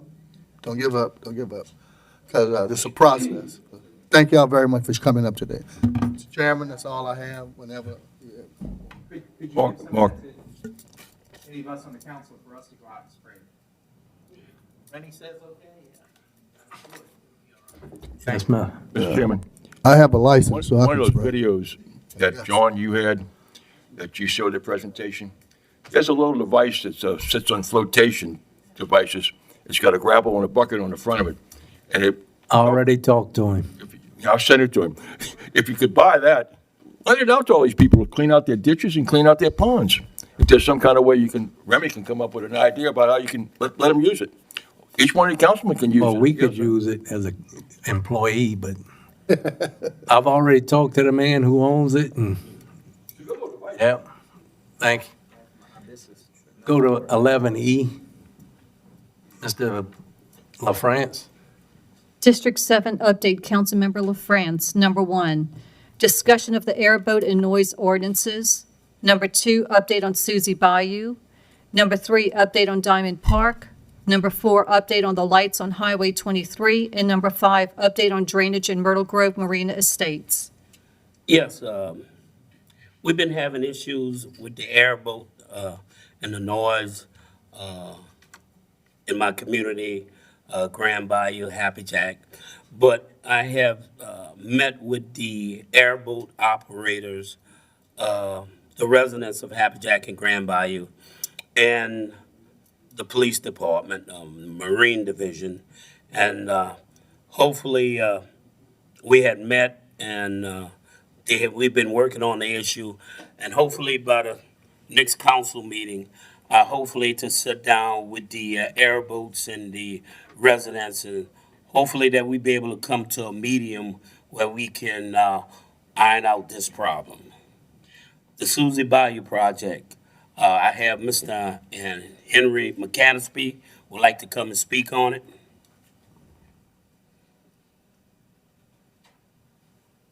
State your name and address for the record. Henry McCanespy, 123 West Shirley, Port Sulphur, Louisiana. I'm here inquiring about a FEMA grant that was issued to the parish about a dredging project that was supposed to take place from Wood Park to Lake Suzie Bayou, Deer Range Canal area.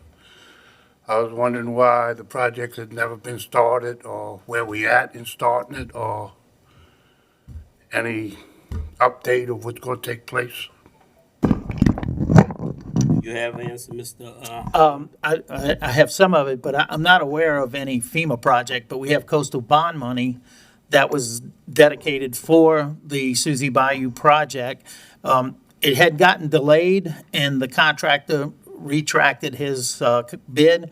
So we are in the process of having it re-engineered because we're in the permitted area, but we had to change where we deposit the spoils. So it's on the board, it's being done and engineered, and once that's done, it'll go out for bid. Do they have a sunset policy on this money that was? No, this is our money. This is money that's in our coffer. That's gonna pay for that. I guess that's right, but I always thought it was money that was granted. Well, you gotta hope that the FEMA money wasn't in the Sandy Act money that they moved up the road. No, to answer your question, Mr. McKinney, this was part of the Reach B2 fund money that we reallocated. This was allocated after Hurricane Isaac to debris removal. Because, I'm in the fishing business. Well, then you got to answer that question, because it was my understanding that the Suzie Bayou money dredging was appropriated by Ms. Salvant out of the Reach B2 funds, and that was what was allocated to that project. But he's saying now this is FEMA money or something. So that accurate? I thought it was allocated after Hurricane Isaac because of the amount of debris that was blown into the area. and the settlement come in. I'm in the fishing business, and I was dependent on this to ever get my boat out to go work. And now it's just selective times that I could get out because, all the debris that was put there, and I'm pretty sure the money was already gave to the parish from the FEMA or the government, federal government, that it was affiliated. I don't know. Well, I'm not familiar with that PW or that project worksheet that you're referring to, if that's what it was. I am familiar with the appropriation that Ms. Salvant made when she was here out of the Reach B2 funds that we appropriated for that project, and that's where I thought we were getting the money. That is correct. That's where we're getting the money from. I'm not aware of any PW, neither from FEMA.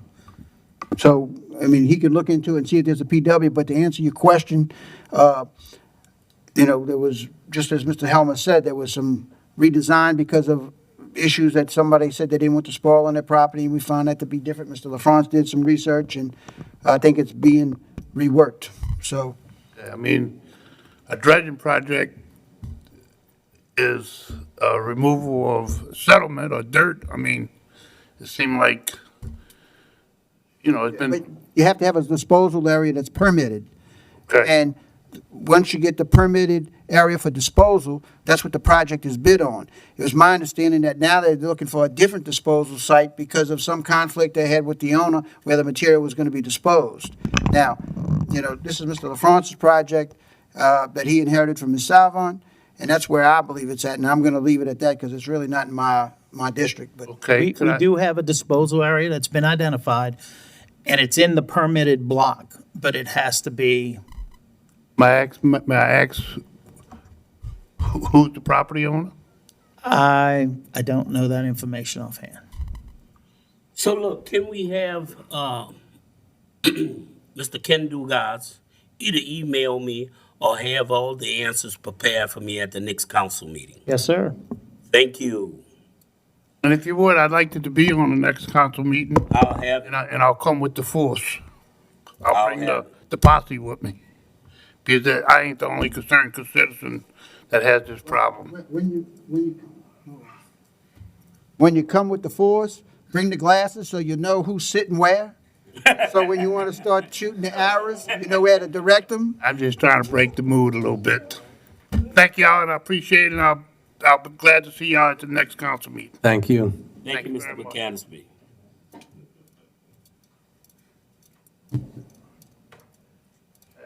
We took care of Diamond Park. Where are we at with the marking of the lights on Highway 23? It's been over a month. You told me that you was gonna reach out to the sheriff department to see if they was able to mark these lights. I'm steady receiving phone calls. I don't see any lights being marked. I'll check with them again, sir, but, we just had the last week dry, so. Well, Work on as you know, I was adamant in supporting, funding, that safety man, for the parish. And I asked the safety man, could he go out and mark these, lights? Now, it's been over a month and no lights has been marked, and I know it's a safety issue. And I receive phone calls all the time, believe it or not. So, and then when I reach out to Miss Joni, and Energy would like to have all the lights marked. When they would come, they would try to do it in one day. Mr. Blink? Sure. Should Entergy be doing an audit? We're paying for these streetlights, right? And it's several thousand, tens of thousands of dollars a year for streetlights around the parish, correct? We spend hundreds of thousands a year on streetlights. Hundreds of thousands of dollars a year on streetlights, and we're out here, marking them ourselves with orange tape that they don't work. If we're paying for the service, shouldn't we be expecting the service? Director Epley deals with Miss Joni with the electrical lighting and stuff. But we'll try to address it and start marking some lights. It just seems like maybe it's due time for I know in the parish-wide Entergy audit of the streetlights, see what's working and what's not. In the past, me and Mr. Blink has taped off poles that's the lights out. Well, I'm running out of time during the day for all the other things I do. well, Mr. Konovich, you see him on side of the road all the time. I be seeing alligators 10, 12 feet on side of the road. I'm not going at nighttime and mark no lights. They only bite once. That's it. Thank you. Thank you. Ms. Marcotte, can we get back to the agenda? Okay, the next item would be number 8, introductions of ordinances and resolutions. We have many. Annie? These are for Councilmember Konovich. An ordinance authorizing the Plaquemines Parish Government's president to enter into transactions with the LADOTD for sale of property rights and grant of servitude for state project number H.004791, FAP number H.004791, LA23, Bell Chase Bridge and Tunnel, HBI route, LA23 and LA3017, Plaquemines and Jefferson Parish, and otherwise to provide with respect thereto. A resolution of the Plaquemines Parish Council establishing a policy of the parish with regard to the concession facility agreement and directing the concession facility agreement and directing the president to carry out that policy and to provide for related matters. A resolution making certain findings with respect to and authorizing the parish of Plaquemines, state of Louisiana, to incur debt and issue a revenue anticipation note in a principal amount not to exceed $8 million, approving the form of an authorizing the execution and delivery of the revenue anticipation note, authorizing the execution and delivery of other documents required in connection therewith, and authorizing the officers of said parish to do all things necessary in connection with the issuance and sale and delivery of the revenue anticipation note. A resolution authorizing the parish president to execute an amendment with SBA Towers 2 LLC and otherwise to provide with respect thereto. An ordinance to amend the 2021 General Fund Operating Expenditure Budget Flood Control General Department and otherwise to provide with respect thereto. An ordinance to amend the 2021 Operating Expenditure Budget Road Maintenance Fund, Road Maintenance Public Right-of-Way Department and otherwise to provide with respect thereto. A resolution authorizing the parish president to enter into a memorandum of understanding and agreements with the Louisiana Department of Transportation and Development related to the Bell Chase Bridge and Tunnel Project, H.004791, and otherwise to provide with respect thereto. For Councilmember Bartholomew, an ordinance to amend the 2021 General Fund Operating Expenditure Budget Maintenance Davant Percy Griffin Center Department, and otherwise to provide with respect thereto. An ordinance to amend the 2021 Manpower Structure and Operating Expenditure Budget General Fund Flood Control General Department and otherwise to provide with respect thereto. For Councilmember Arbrough, an ordinance approving a plan of re-subdivision of the NASJRB Credit Union Tract 4A, Bell Chase Plantation, Bell Chase, Plaquemines Parish, Louisiana, into lots 4B and 4C, Bell Chase Plantation, Bell Chase, Plaquemines Parish, Louisiana, as shown in the plans and plat of survey by Dufresne Surveying and Engineering, Inc., dated January 28, 2021, revised March 30, 2021, the owner having fulfilled all the requirements of the subdivision and re-subdivision ordinance of the parish of Plaquemines without cost of Plaquemines Parish government or the parish of Plaquemines and otherwise to provide with respect thereto. For Councilmember Black, an ordinance to repeal ordinance number 18-66 declaring surplus and granting servitudes to purchaser of 650.11 acres of surplus land and otherwise to provide with respect thereto. An ordinance authorizing the private sale for the restricted use of 650.11 acres of surplus Plaquemines Parish government lands in Plaquemines Parish and otherwise to provide with respect thereto. A resolution granting conditional approval for a plan of subdivision of J. Circovich LLC, Lot 8A, Section B, Bell Chase Plantation, Section 9, Township 14 South, Range 25 East, Southeastern Land District of Louisiana, west of the Mississippi River, Bell Chase Plaquemines Parish, Louisiana, into lots 8B, 8C, 8D, and 9E, Section B, Belle Chase Plantation, Belle Chase, Plaquemines Parish, Louisiana, as shown on the map of subdivision by Dufresne Surveying and Engineering, Inc., registered land surveyor dated February 11, 2021, without cost to Plaquemines Parish government or the Plaquemines Parish of Plaquemines, period. And that concludes the introductions.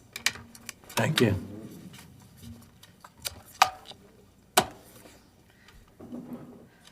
Number 9A1, an ordinance approving a plan of re-subdivision of the property of lots AB-2, Section 25, T20S, R29E, Southeastern District of Louisiana, west of the Mississippi River, Triumph, Plaquemines Parish, Louisiana, into lots AB3, AB4, Section 25,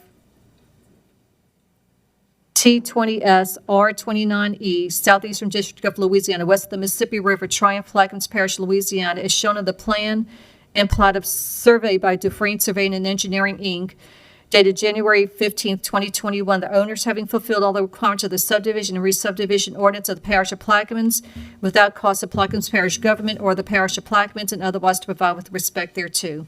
I'll offer ask for a second. Second. Second by Dr. Gouy. Any questions from the council? Administration? Audience? Machines are open.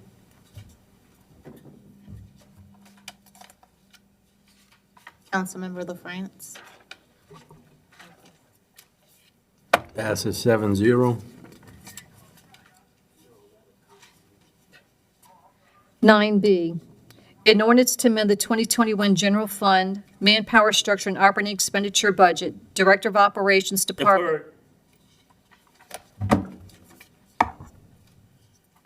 9C, a resolution authorizing the Plaquemines Parish government's president to enter into transactions with the LADOTD for sale of property rights and grant of servitude for state project number H.004791 FAP, number H.004791 LA23, Belle Chase Bridge and Tunnel Route LA23 and LA 3017, Plaquemines and Jefferson Parish, and otherwise provide with respect thereto. On, I'll offer ask for a second. Mr. Chairman, that should be withdrawn. Withdrawn. That should have been an ordinance form, which was introduced today.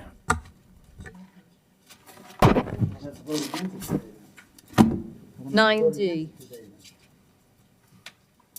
a resolution to establish a one-year moratorium prohibiting the receipt of any permit application and/or the issuance. 9E, we have a substitute for this item. Yes, ma'am.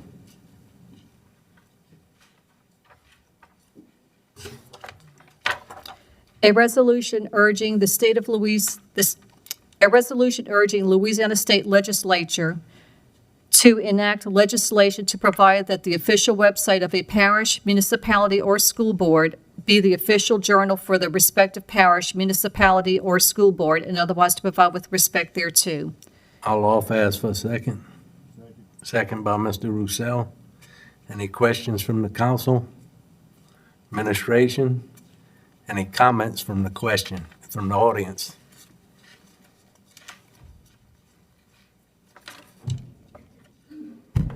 This is F, right?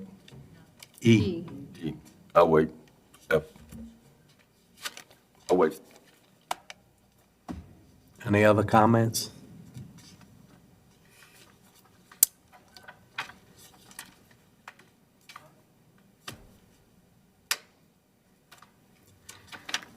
Stating your name and address for the record, please. Nara Spabin, 114 Woodchase Street in Belle Chase. I'd like to ask council members to not support this.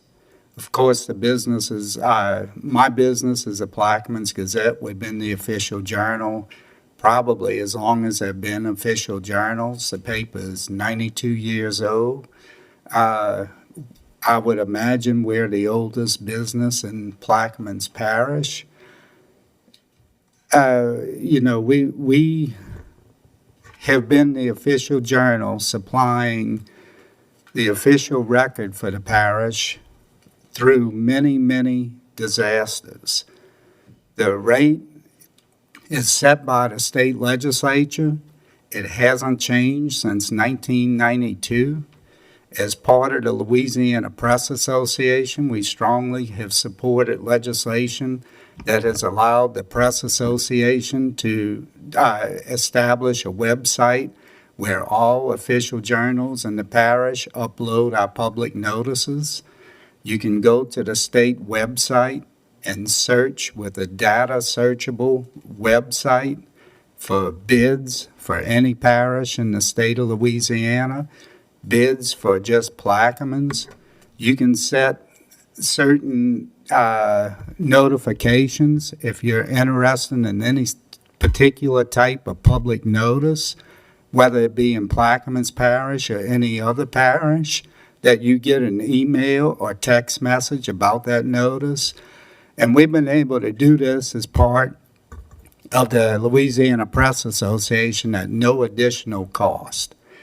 In addition to that, and through some of the disasters that we've gone through in Plaquemines Parish, we've had many attorney firms, many citizens, many governmental entities contact us to get back copies and to access official records of your minutes, of certain tax sales, of many different legal documents.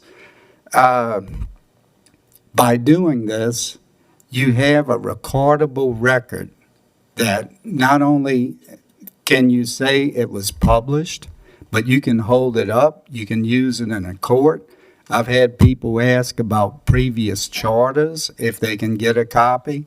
The LSU Hill Library at LSU University keeps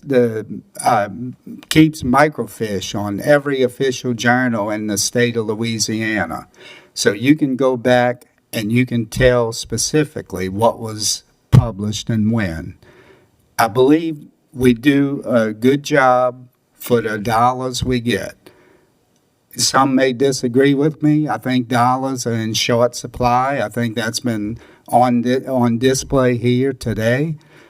But I want you to also consider what else you've seen of people wondering what you're doing and what you should be doing.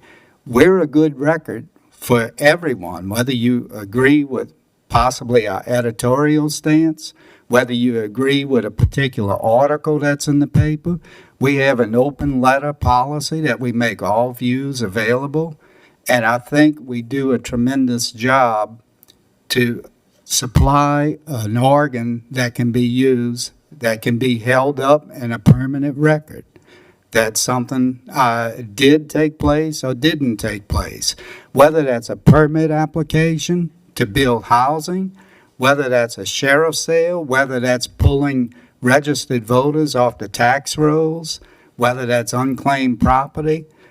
The legal notices that are in the paper are far and wide, so it's more than just what's recorded in this body. So I would ask you to think about this long and hard and consider not passing this legislation. Are there any questions? Thank you, Mr. Roussel. No, my comments are that this is a result of us attending the Louisiana Police Jury Association in Baton Rouge, where the entire state police jury, local government bodies passed this resolution. That's why we reflected the changes. It's an option that we could take, and I appreciate all of the effort that the Gazette has made over the years to keep official minutes.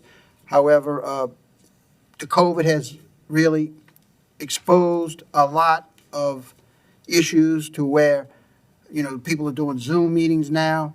So I think that in order for us to save funding, it's really an ideal time to move in this direction. I'm not saying that the legislature is going to pass this legislation, but this is a request to support it, like joining the rest of the governments around the state of Louisiana. And when we talk about the record and accessing the record, one of the best records for this body is just watching these videos. You'll see the best record and the fullest record. The other thing is that, anybody at home could go to our parish website. They could easily visit all of the minutes. It's something I think its time has come. I know you've been here in the past opposing this legislation, and you were successful. You may be successful today, but I think the time has come to at least have the option to move in this direction, supporting the state legislature in the legislation that they have. So I think that, we've long passed the purposes of public records not being online. And I guess we'll see what happens with the legislation. Any other questions from the board? Yes, sir.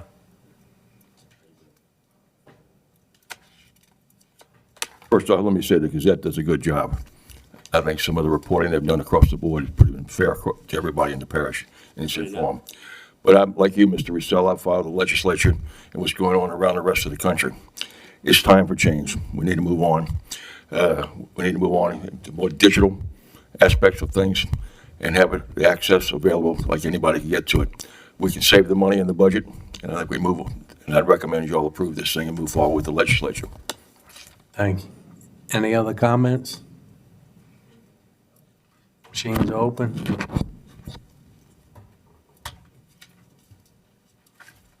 Councilmember Bartholomew? It passes 6-1.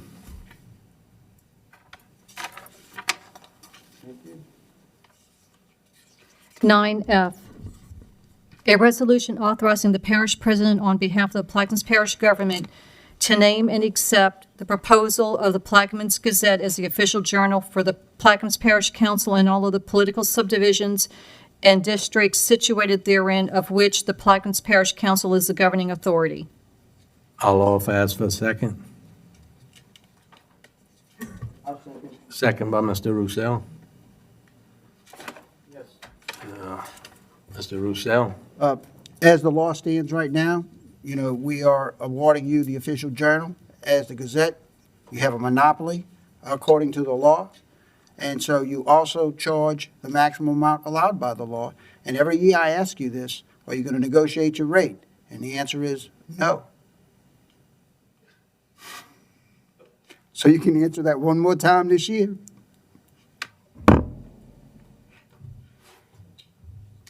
I appreciate the opportunity to come before y'all. And to be honest with you, the rate has been the same since 1992, and it does help support our operations. Yes, we try to hire the best people available and the most local people we can, and we're very proud of the job we do. And if I could add a couple of other things, our paper has picked up subscribers for 2 years in a row. Not a lot. We picked up about 30 since January of this year. But in the world of newspapers, that is huge. I know people that operate newspapers in the last 5 years that have gone from 25,000 circulation down to 2,500. And this is nationwide, and of course you see the trend. But something that's happened in some of the small areas is there's very few ways to get news out. There's social media. People tend to go to social media for quick breaking things. So we appreciate the time, and no, Mr. Russell, we're pegged out at the max because the max has been the same rate since 1992. And we spread it out through our personnel real well. So we thank you, and thank you for your vote. Thank you, and I'm sure that those 30 new subscribers you had were trying to find out what we're doing here because they don't have a website. Thank you, Mr. Babin. Any other comments? Machines open.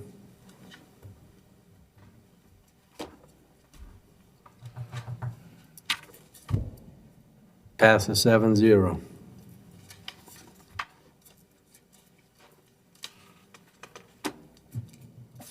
Nine G, A resolution approving and authorizing Thomas J. Surpass, Finance Manager, to execute a Louisiana compliance questionnaire to Cola Slavin and Company, LLC, and otherwise to provide with respect thereto. I'll offer, ask for a second. Second. Second by Mr. LaFrance.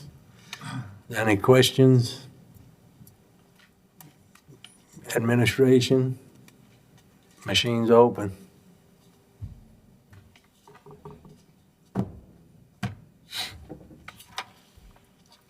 Passes 7-0. H, a resolution authorizing the parish president to execute an extension with Bell South Telecommunications, LLC, and otherwise to provide with respect thereto. I'll offer, ask for a second. Second by Mr. Roussel. Any questions from Mr. Roussel?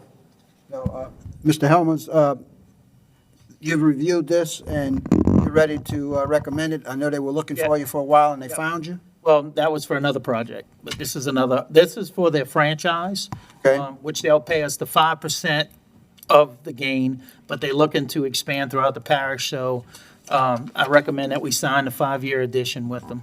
Are they looking to send internet down the road? They are working progressively towards bringing fiber to the home.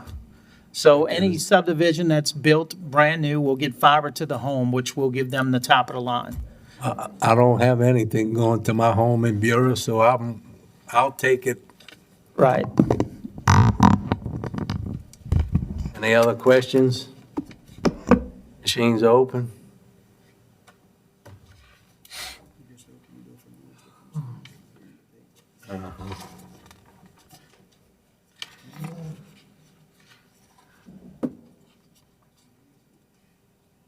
Nine I, an ordinance to amend the 5-year capital improvements plan, Restore Acts projects, Restore Act Bayou Au Noir project, Restore Act Bayou Act Bay Adams project, and Restore Act East Bank Land Bridge project, and otherwise to provide with respect thereto.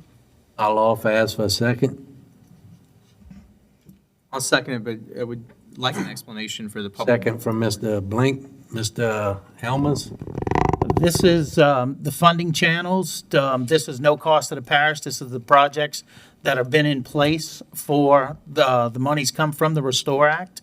Bayou Noir is pretty much finished up, but they still need to have a funding channel so Tommy and them can account for it. And then Bay Adams is the Headland project. These are all within the master plan. And so is the East Bank project, which will be the land bridge that'll start to provide coastal restoration and protection, natural protection on the East Bank and the West Bank. Mr. Roussel? So these projects have already been designed and engineered? One has been pretty much almost finished, Bayou Noir, and it's already in the Quipper system, and we came in third, but that's, for the first round. So we can go back, we'll go back next year and put it back there. We have DEQ, or EPA, I'm sorry, EPA is actually sponsoring that, so they'll pay some of the cost to get that one put in there. So my question is, had they already been engineered and designed? Bayou Noir, yes, it's not complete, though. And who are the engineering firms? Bayou Noir is Ames Group. Ames? Ames, on both of them. Actually, they'll be doing Bay Adams and Bayou Noir. Let me ask you this, who hired those firms? That firm was hired they roll over from Mr. Nungesser. And who hires the next two The next two, firms to do the next two projects? they had two projects. They had Bayou Noir and Bay Adams, and the third project on the East Bank is CES. And you have already awarded those contracts for engineering? Yes. And you don't follow the ordinance either, huh? That requires you to inform us of when you go out for proposals? This is under the Restore Act. I'll check. It doesn't matter whether it's under the Restore Act or not. It's the ordinance of the government that you're supposed to submit those documents to us. And, the Restore Act comes to us, and we appropriate the Restore Act money, correct? And we decide where the money goes as a budget agency here? I'm not 100% sure on it. Well, I think you need to talk to your Director of Administration and find out, because that's the rule, that's the law. And I'm going to let it yield now, but I am growing weary of not being able to be informed of these items until after the fact. And I think I made that issue over the last few years at this table many times. Mr. Blink? Yeah, I say we defer this until we find out more. This is in my district. I haven't heard much about it. Yes, sir. Items deferred.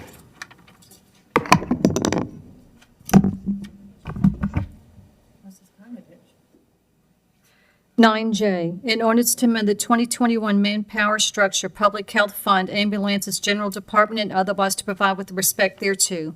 I'll offer, ask for a second. Second by Mr. Roussel. I was told we putting these as part-time positions because we can't find any full-time work. That's right. We can't, apparently there's a region-wide shortage of EMT operators. So we're having this problem across the board. We've already used up $77,000 of overtime with the current employees. So as you can see, this is asking for an appropriation that amounts to about $77,000 for the entire year. So we're hoping to have these two part-time positions to cut down on our overall overtime expenses. And we're hoping we can encourage EMT and paramedics who are looking for extra work to come down and help us out. Thank you. Any questions from the council? No, it's a good move, I think. Machines are open.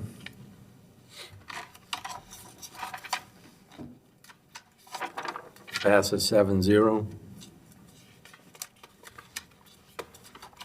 9K, a resolution approving the request for a conditional use to Gun Concrete LLC for a concrete batch plant in a floodplain zoning district located on a certain tract of land designated as the southern portion of parcel number 1176225, Highway 23, Myrtle Grove, Plaquemines Parish, Louisiana, Section 10, Township 17 South, Range 25 East, all in accordance with application number 2021-455, dated March 1, 2020. Mr. LaFrance? So offered. Mr. LaFrance offers. Second. Mr. Roussel seconds. Any questions from the council? Administration? My only comment is that I think this is an exciting time for this project to move on, and I fully support it. Any other comments? Machines open. Passes 7-0. L, a resolution of the Plaquemines Parish Council addressing the establishment of the policy of Plaquemines Parish government with regard to access to certain parish facilities, directing the carrying out of such policies adopted by the Plaquemines Parish Council and to provide for related matters. Mr. Roussel, you offer? I'll offer it. Mr. Roussel offers. There a second? Second. Second by Mr. LaFrance. Mr. Roussel? Yes, as you know, we've had access problems to several buildings, except for you, Mr. Chairman. You have a special privilege. And what this does, creates a policy that allows us to have access to government buildings through our swipe cards. And I'm hoping that the administration will cooperate with this policy, if it's passed today, to allow us to have access. Any questions from the council? Administration? Comments from the audience? Machines are open.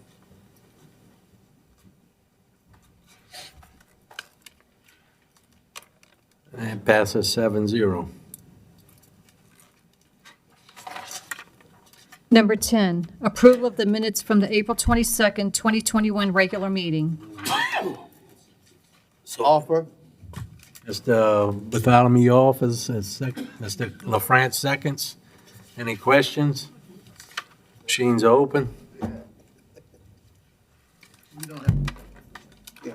Mr. Roussel? Help y'all out. And the rules, that's the next item.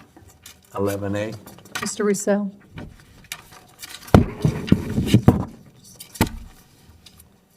Passes 7-0. 11A, a resolution strongly opposing Senate Bill Number 226, A measure that seeks to create and establish the Southeast Louisiana Taxing District and authorizes the levy of a sales and use tax to reimburse the state for the costs associated with the hurricane and storm damage risk reduction system, infrastructure improvements, and otherwise to provide with respect thereto. Mr. Roussel offers for suspension. Second by Mr. LaFrance. Voting on the suspension.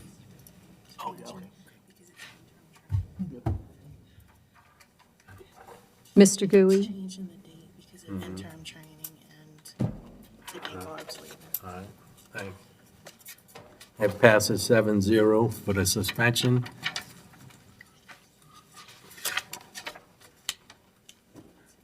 Yeah. machines are open for the vote. Machines are open on the resolution.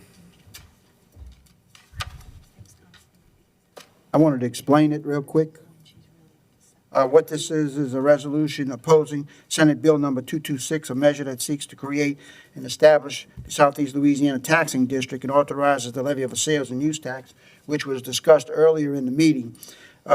We did not sign any agreement with the state when they built this system.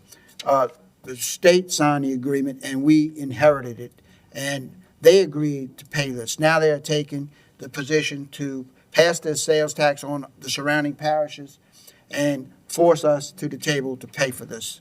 And so I think it's not a good thing for us to be taxed from the state to pay for something that they committed for, and now we are inheriting that debt, so to speak. And that's what this does.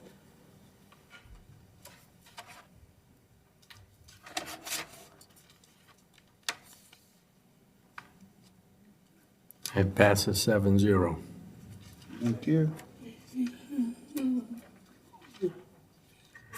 Where would you like to go next? The other suspension.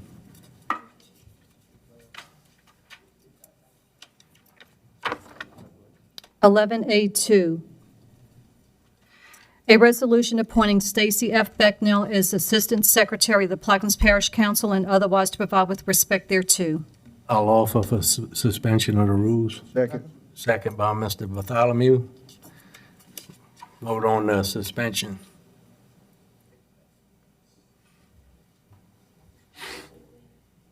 Mr. Gui?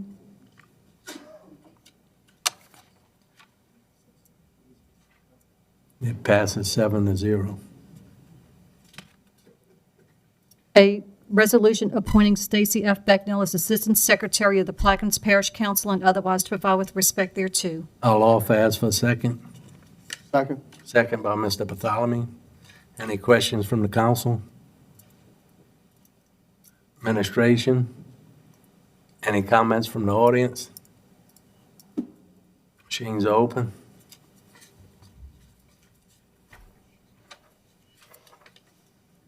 Passes 7-0.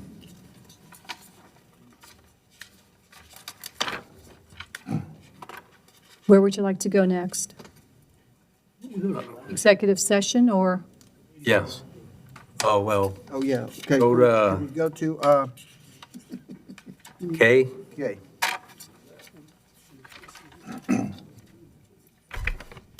That's right. 11K, discussion and appropriate action on the recreation concession stand contract. Councilmember Roussel. Yes, some of you may know about this contract, and we've had inquiries from Ms. Janae, and she had some desire to put snowballs out on the field. And after looking at the contract, I'm not sure that the contractor is fulfilling the obligation of the contract.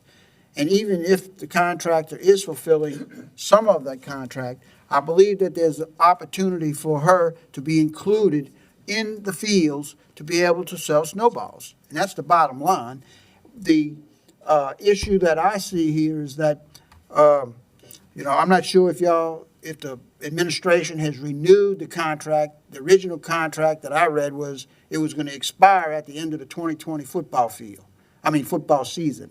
And if you haven't extended the contract, then there's no contract, and we can put it out for bid or proposals, and she can submit, or anybody else can submit, but when I read the report and the audit for the contractor who is operating the concession stands now, he recorded a $50 loss.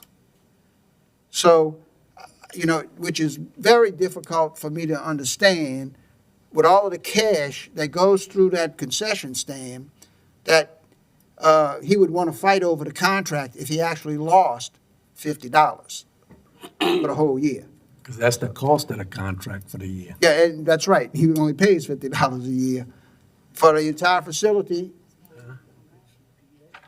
And what we do is we supply all of the buildings, the maintenance, the utilities. So if you read the audit on the recreation audit, the auditor cited this contract in the audit as not a very good deal for the government.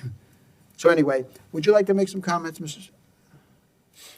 State your name and address for the record. Hi, my name's Janae Scobell, and I live at 139 Summer Cypress Drive in Belchase. I guess about 6 to 8 weeks ago, I was my nieces and nephews. My kids are grown; they all played rec ball through the parish. But I go out and watch my nieces and nephews, and great nieces and nephews now, play ball. And I was out on the soccer field, and there were literally a couple hundred people out there, including parents, kids, grandparents. And people were saying stuff about the concession stand not being open. At that time, I didn't even know there was a contract or anything in place for people to provide concessions. And so, as a business owner, I owned a snowball stand pre-Katrina for about 15 years, and I thought, hey, that, might be an opportunity. I can sell snowballs out here. And so I brought it to the council and was told that there's a contract in place. But the last thing I've seen, it said that it ended at the end of football season 2020. So I just wanted to maybe make a proposal to either lease a building on the grounds at Cypress Park to sell snowballs out of, or if there's no contract in place, to sell snowballs and concessions out of one of the buildings at Cypress Park. I've talked to Mr. Epley about it, and he had the person that has the contract call Ms. Scobell. Yes, he did call me, and we spoke last week, and he told me that it's not a profitable business at all. He's not made any money, that it used to be profitable. And to my understanding, he's not even a parish resident. He lives in Youngsville, Louisiana. I walk to the park from my house. So, I'm a lifelong resident of the parish. I told him that if it was not profitable, I'd be happy to take it off his hands. And he said that he's not ready to do that just yet, so. I wonder why. He only lost $50. So the heart of the question is this. Did the administration renew the contract, or is it an expired contract? I'm not aware of a renewal. What's that? Y'all told me to do it.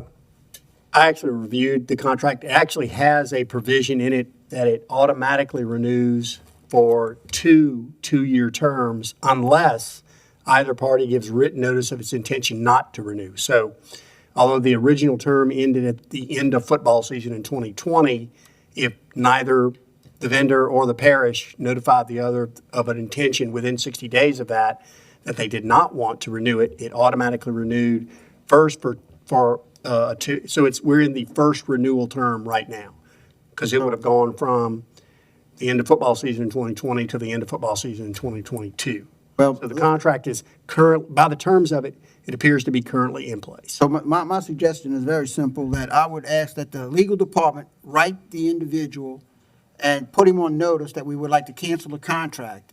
And if he decides to challenge us, then the most we could do would be lose $50 that we collected rent, because I don't know what grounds he would have to stand on when he lost money. He can't claim a loss on the contract. I had addressed that same question earlier, last year, about that. And I was advised by the parish president legal department that he's under contract because we didn't act before the end of the football season. So you already knew about it? Yeah. I mean, I tried to get it jumpstart, get it straight. To eliminate that kind of contract, because there's some serious sales go on back there. I would think so, but, you know, he lost $50, well, and he only pays $50, so. Since it's Anyway. already on legal audit that he lost $50, he Let me can't s- sue us for anything more. Let me say this. I didn't read the audit report, so I don't know about a loss of $50. I mean, I'm looking at the agreement now. It was $50 monthly fee he was supposed to pay the parish. And let me also say this, because I served as a director of public service, and we had this issue back when I was a director. And this is a very difficult agreement and arrangement to find because you're basically asking someone to come in and do all games at all times, perhaps across the entire parish, or you know, one here, one there, and it's just it's a difficult contract to do. We've done multiple RFPs on this, and usually my recollection is on both RFPs there was only one bidder because only one person was interested in it. Now the other thing, I looked at this agreement, and I think my recollection's right. I mean, I didn't read the whole thing in front of me, but it's not an exclusive agreement. It's not as if. My recollection is we didn't make an exclusive. And also, my understanding is we have a termination clause in there. So the fact of the matter is this is very difficult. So, she's interested in perhaps selling snowballs right now. I guess the question then becomes, is she interested in doing it at all games, at all times, at all parks, in the entire parish or not? And so the RFP, and I'm not trying to disparage anyone. What I'm saying is the RFP has to be drafted such that, we don't have the manpower to resources to count percentage of gross sales and revenues, and we just don't have all that. So when we did this RFP, we basically said, you're just going to pay a flat rate, monthly rate, and whatever your profit is, your profit is.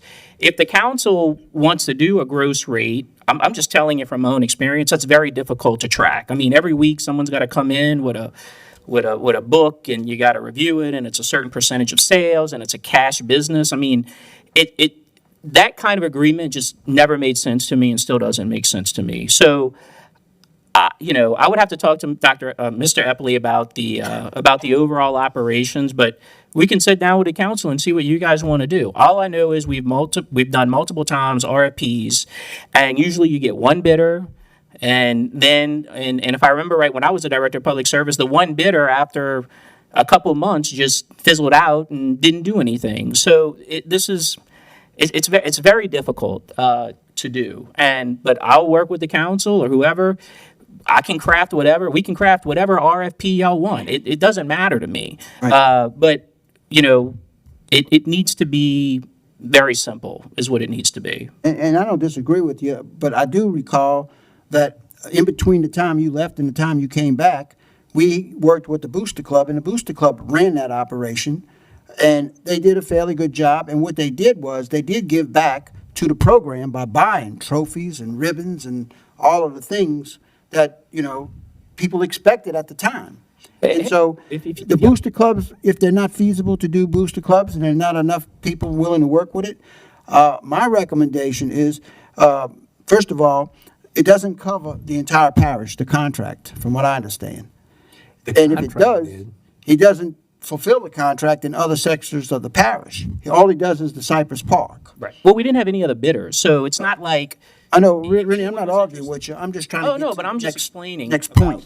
how we came to do this. And the other thing is, look, if you all want to do a CEA with a booster club, that's fine. But I can tell you, based on my experience and what I know, after a certain time frame, booster clubs fizzle out. Other parents, their kids are no longer playing, and then you got to get a new crop of parents to come in and take on the task, and maybe that'll work, and maybe that won't work. But Right. my experience has been that booster clubs kind of come and go, and they do what they want, and they kind of fizzle out. And are they going to be there on Monday? Are they going to be there on Tuesday? And it's just.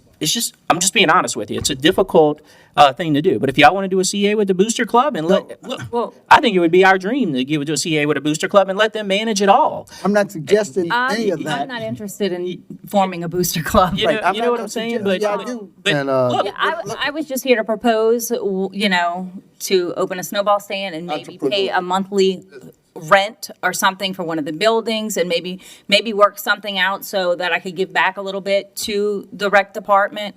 I'm not trying to bite I'll off more review than I the can chew. agreement, and if the council wants to go, and I'm saying this not to insult you, a hodgepodge route where you know, when someone comes in and they're interested, they do a special grant here and there.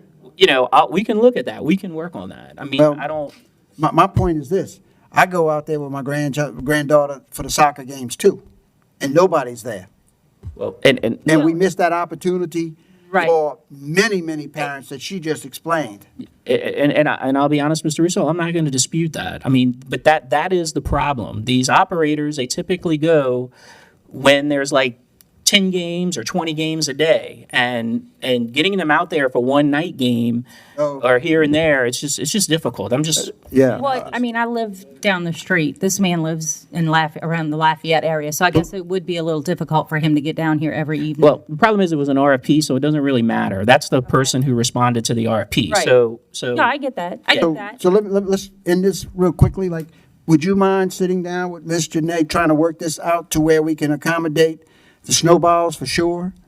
Yeah, look, I don't have a problem. Sounds like a great idea. I might go over there myself and get a few snowballs. But I want to make sure. I want to look at the agreement again, and I want to sit down with you all and make sure we're all on the same page about how we're going to do this, because I don't want, you know, after the fact, when something fizzles out or something doesn't work out, I don't want the council to say, oh, well, you know, we didn't do what you all wanted us to Right. do. Well, you know I'm not shy, so call me anytime. Right. Well, you know, really, Mr. Eppley should be handling this, but I'll. Well, I've spoken to him too. Okay, but no, I'm willing. Look, I'd like to see them all operational 24/7 all the time. So if that's where we need to get to or can get to, and I'll do anything to support that, and I'm sure the president, Mr. Eppley, will as well. Mr. Bartholomew, Thank you. Dr. Gui, Yeah, I took about a couple of months ago. So I don't have nothing else to say about it. Nobody knew the answer. Dr. Gui. done? Yep, done. Still ain't got the answer. Still don't have the answer. Well, I first was of all, trying, what I was trying to do to give it to the recreation department, since we were such a debt and a bad need for money. Asked the recreation department, they won't make the money, they can make it. They gotta make serious money. Go ahead, Doc, I'm sorry. I think that some of the comments were good, and as far as the Booster Club, when you're dealing with volunteers, I really think you're setting yourself up for failure. That's a rare thing that you would get a Booster Club to come in and do every game. And I don't think we're doing this for any type of making any money. I think it's more we could provide a service to the kids that are out there, their parents and grandparents are out there. And if it's just snowballs, it's just snowballs. And so I really think that can be worked out. So I'm supporting that effort. And, you know, if a guy's getting a business and he's not making money, you really want to kind of figure what is his real business, that he needs that write-off. So that brings a question to my mind. What's the You know, and a good way to maybe do this is to partition each of the sites, the stands, and do like where you just rent a stand for a month and see how it goes and make them pay the money. You know, like I don't know. We can explore all kind of options. I guess is what I'm saying. Mr. Blink, I hope the red tape gets pulled out of the way so you could start your endeavor. Thank you. Thank you for coming, Mr. thank you, Ms. Gobel. green too? Yeah. I used to frequent their establishment in Buras numerous times. We got, move on. Move to executive session. 2A, executive session pursuant to LRS 42:17A10 to receive attorney-client privileged information with regard to Barbara Pitts, Councilmember Roussel. So offered. B, execute executive session pursuant to LRS 42:17A10 to receive attorney-client privilege information related to Keith Babin et al. Versus Plumas Parish Government, number 18-7378-WBV-DMD, Section D3, for the Eastern District of Louisiana. Councilmember Konovich. Mr. Roussel offers our second. Machines are open. We're in executive session at 6:32. From executive session at 7:10 with no binding action.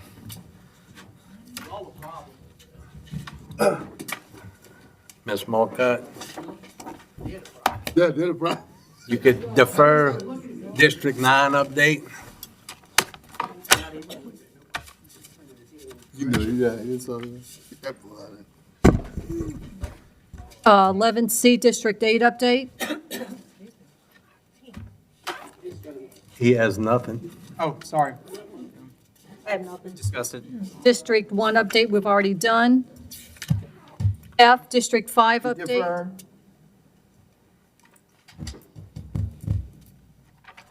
District 6 update. Discussion on the Scarsdale Ferry and Point Hash ferries. Defer. Discussion on FEMA elevations on the East Bank by Clarence Brock. Just to keep on the same page. Clarence, you want to defer that? And status of the Ladder and Bloom contract and the marketing of parish property. Real quick, Rennie, did Paul Richard make any progress on the Ladder and Bloom contract? On the Ladder and Bloom contract? He's been making progress. Apparently, there's been a couple prospects for 48s. So I know he was working on that. And I think he's also requested, and the money's been appropriated, the administration discussed it. He requested a particular type of survey be done on the Boomers building that it Okay. sounds like would have to be done in order for us to find a potential. Lee Lesser? Yeah, so he Okay. requested that the administration do that. I think one of them was 10,000, one of them was 50. I think we're inclined to go the 10,000 route and just see. All right, I'll defer that item. Actively work. Good. That's all I got. Do I have a motion to adjourn? Motion by Mr. Roussel, second by Mr. LaFrance. Machines are open.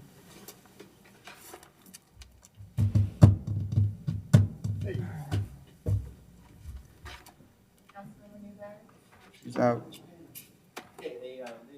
It passes 6-0. Council meeting's adjourned at 7:13.